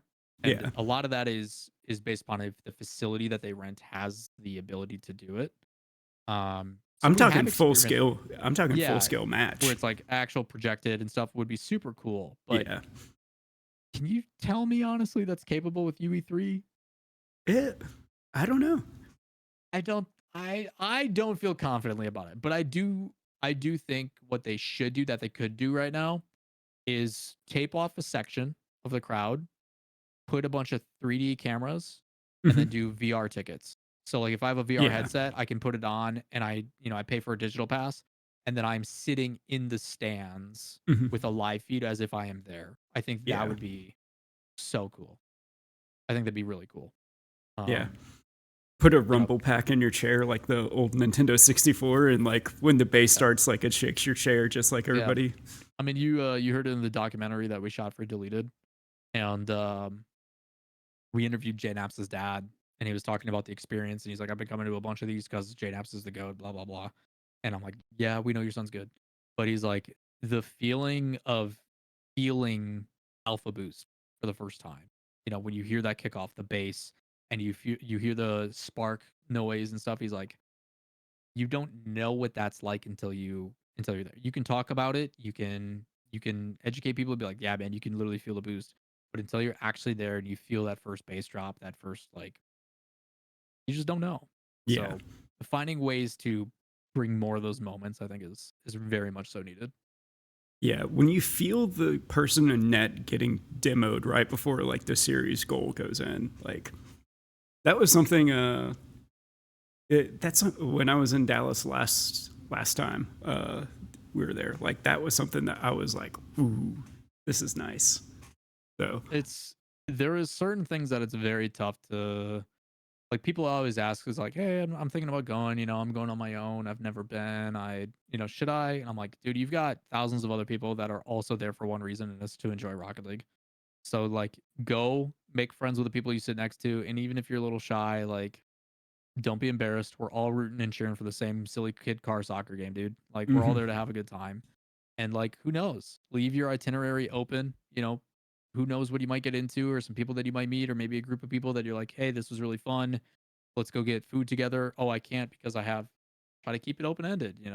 Treat it like a vacation. Like, there's some cool stuff now. Like, everybody in my chat lately has been like, "Yo, you going to London?" I'm like, "Dude, tickets are $2,800 for a flight." Also, you got T Swift and Hot Chili Peppers or whatever driving up Yeah. hotel prices. I'm sorry, I love Rocket League, but I don't love Rocket League that much. Like, I can't justify those costs. Like, it's not gonna happen. So, if anything, that just allows me to then spend it on Fort Worth for Worlds. But like, if there was reasons outside of like, hey, you're gonna go watch the teams you've just watched play in person, I'm like, maybe. But I've networked with who I have to network with.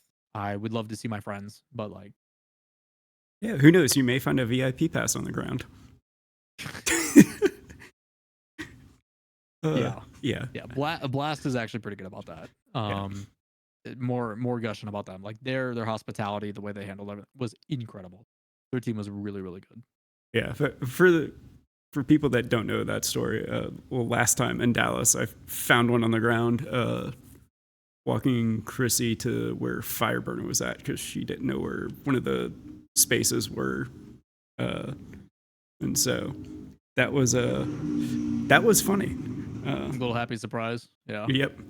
It was just like I remember tweeting that out, and Devin's like, "Oh, thanks for not abusing this." And then it was funny because I walked into the VIP area with that to like hand it to him, and I was like DMing him on Twitter trying to be like, "Hey, where are you at?" And so I'm just like hanging out like a little bit by the entrance, and the guy walks up and he's in a suit and all that, and I was just, hey, yeah, what's up? And ended up being like the head of security for that, and I was like, yeah, I was actually here to meet Devin because I found this on the ground. He was like, oh, cool, like thanks for like being honest, and yeah, so dude, that's that story. Fort Worth got out of hand quick.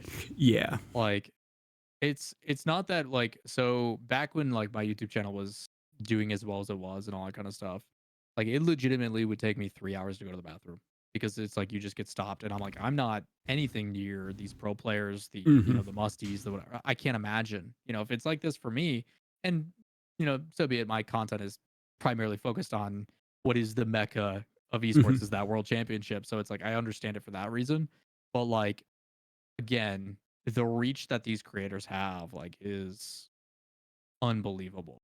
So I can't imagine what it's like for them. So those spots are so we as fans can watch the matches. Yeah, Like, I remember I did my meet and greet, and it was supposed to go for 30 minutes. It went for 3 hours. And then trying to get to the other side of the arena, my moderators for my Twitch channel, like Sarv and them, were there. And they made 2 laps around the entire bowl. And I had moved 15 feet. And they're like, what is going on? I'm like, dude, I don't know, but I have to do this because when are these other people going to get the chance, right? Like, this is a once in a lifetime thing. Like, I can go watch VOD. I'll be okay, you know?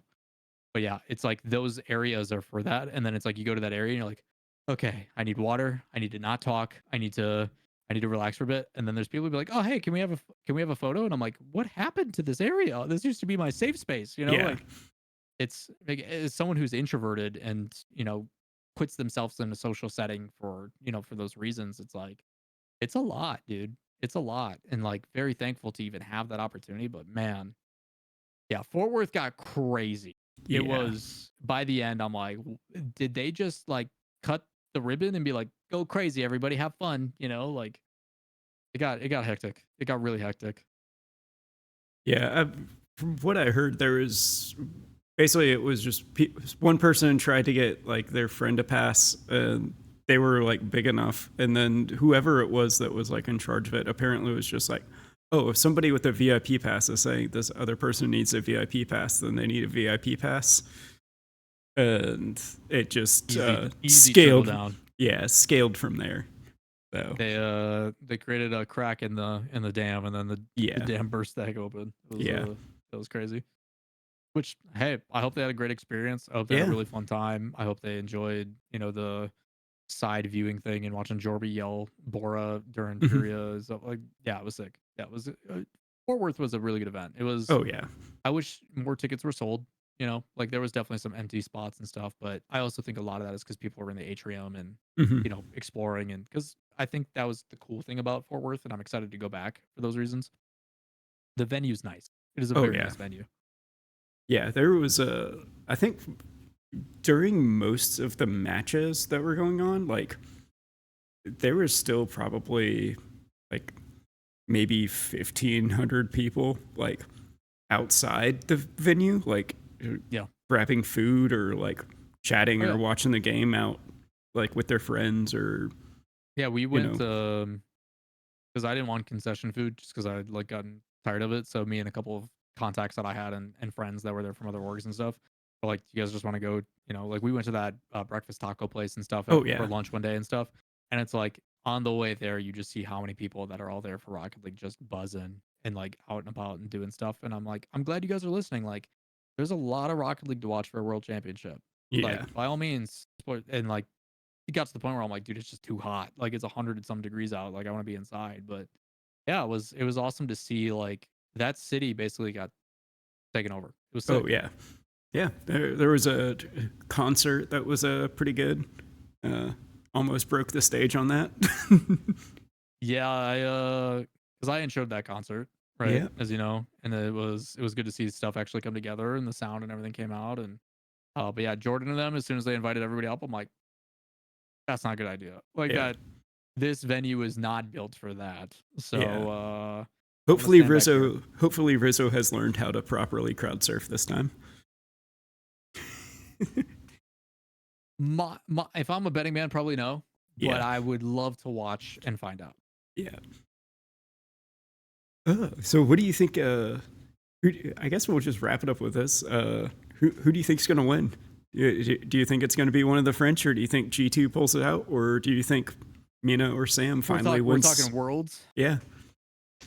and it's such a tough question because, as you and I know, 4 months is a long time in Rocket League. Oh yeah. We still got to get through London, and then a week shy of 3 months. Who's going to get complacent? Who's going to lack off? Who's going to take it seriously? And then it's still going to come down to who's just vibing on the day Mm-hmm. and like who hits that streak. So I think once you get to quarterfinals, and I firmly believe if you make quarterfinals, you have every chance as everybody else equally to win the world championship. Between pressure and stuff like that, once you make it there, getting hot is just the way that it goes. That's why Rocket League has that any given Sunday feeling. It's why Moist can lose to Furia, you know. So if I'm a betting man, I want to talk about play styles and things that work well on LAN, as well as people who really thrive in those moments. I don't think it's going to be KC. I don't think it's going to be BDS.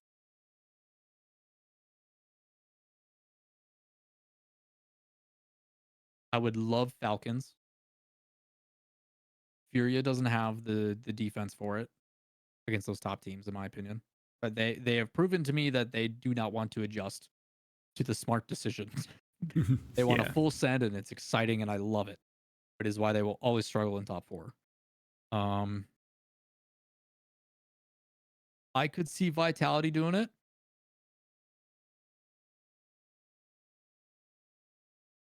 I want to believe in KC. I really do. But will they even make it there?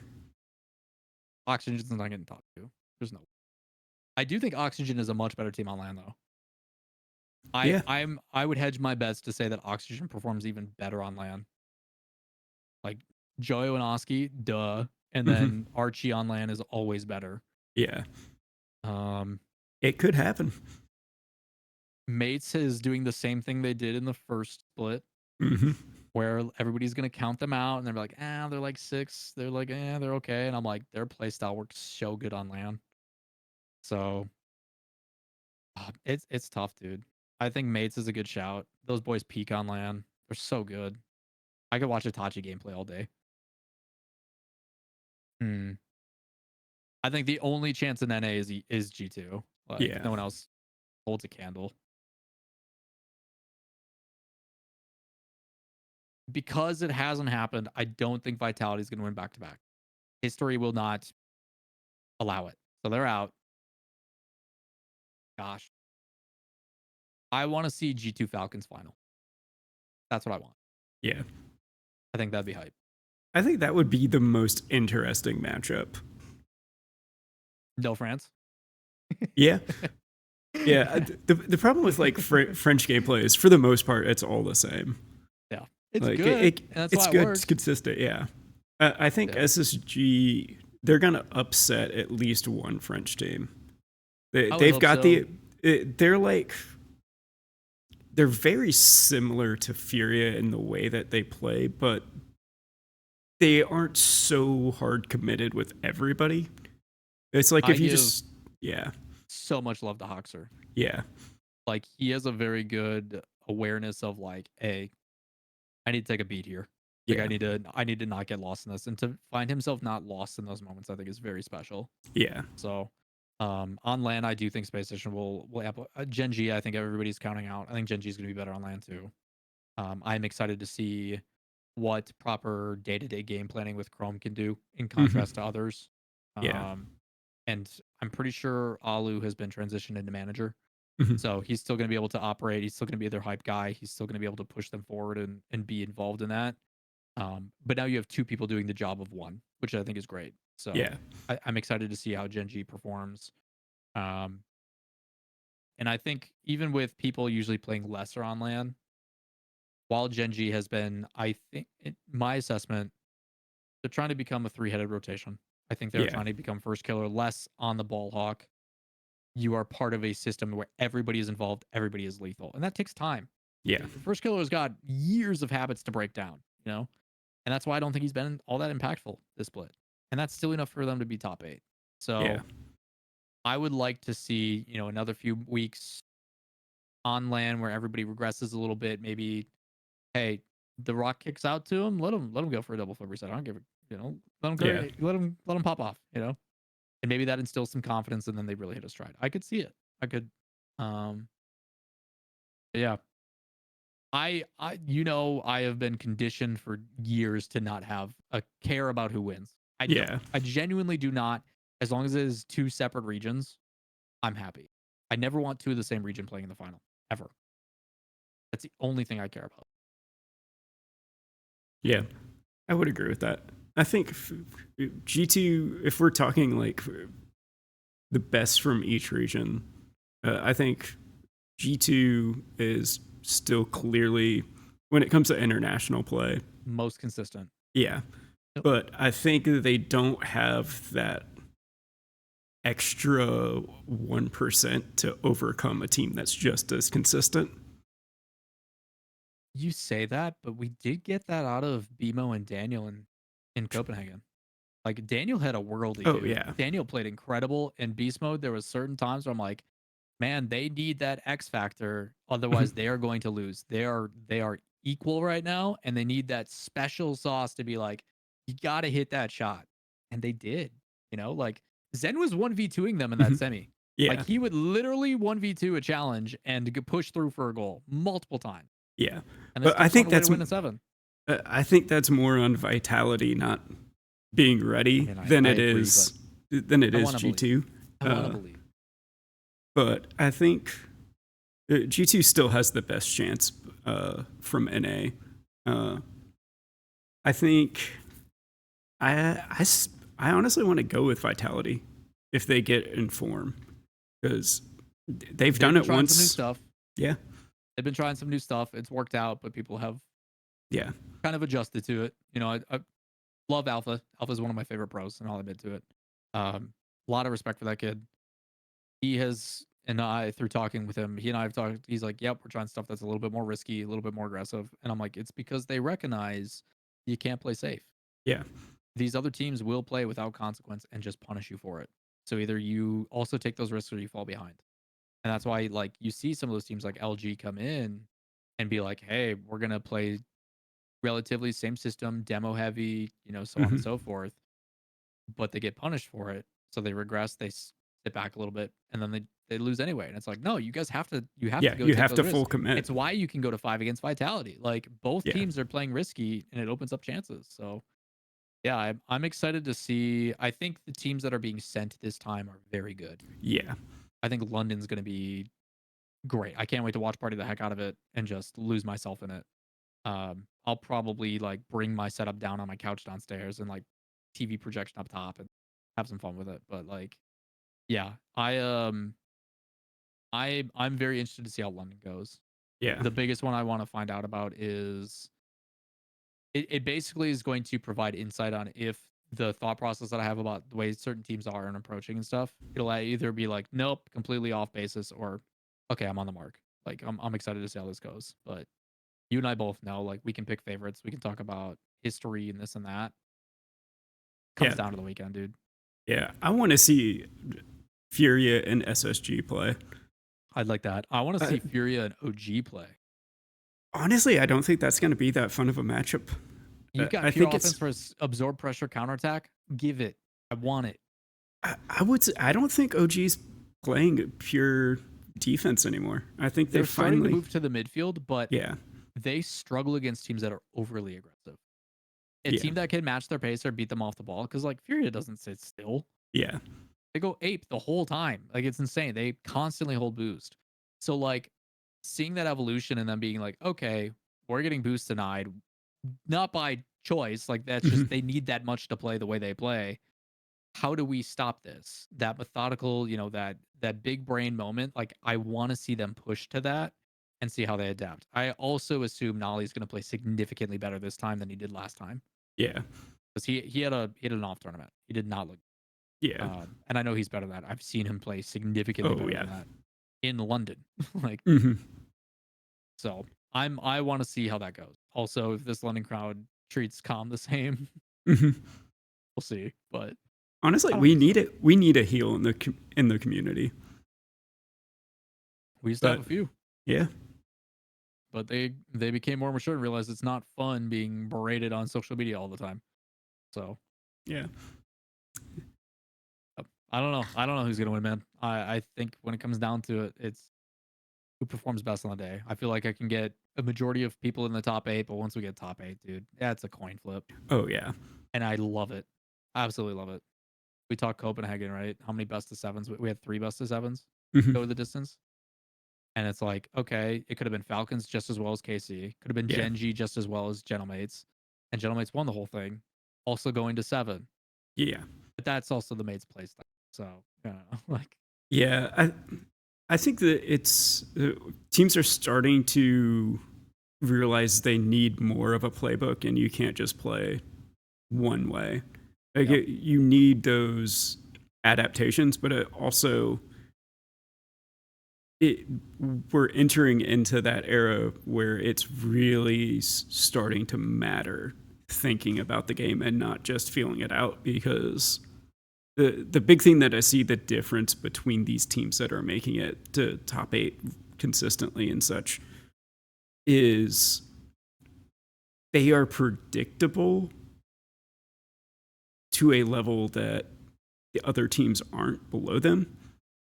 But in their predictability, they are still faster than that team because they are fully committed to doing something. And they know that my job is to do this. If this is an option, my job is to do this.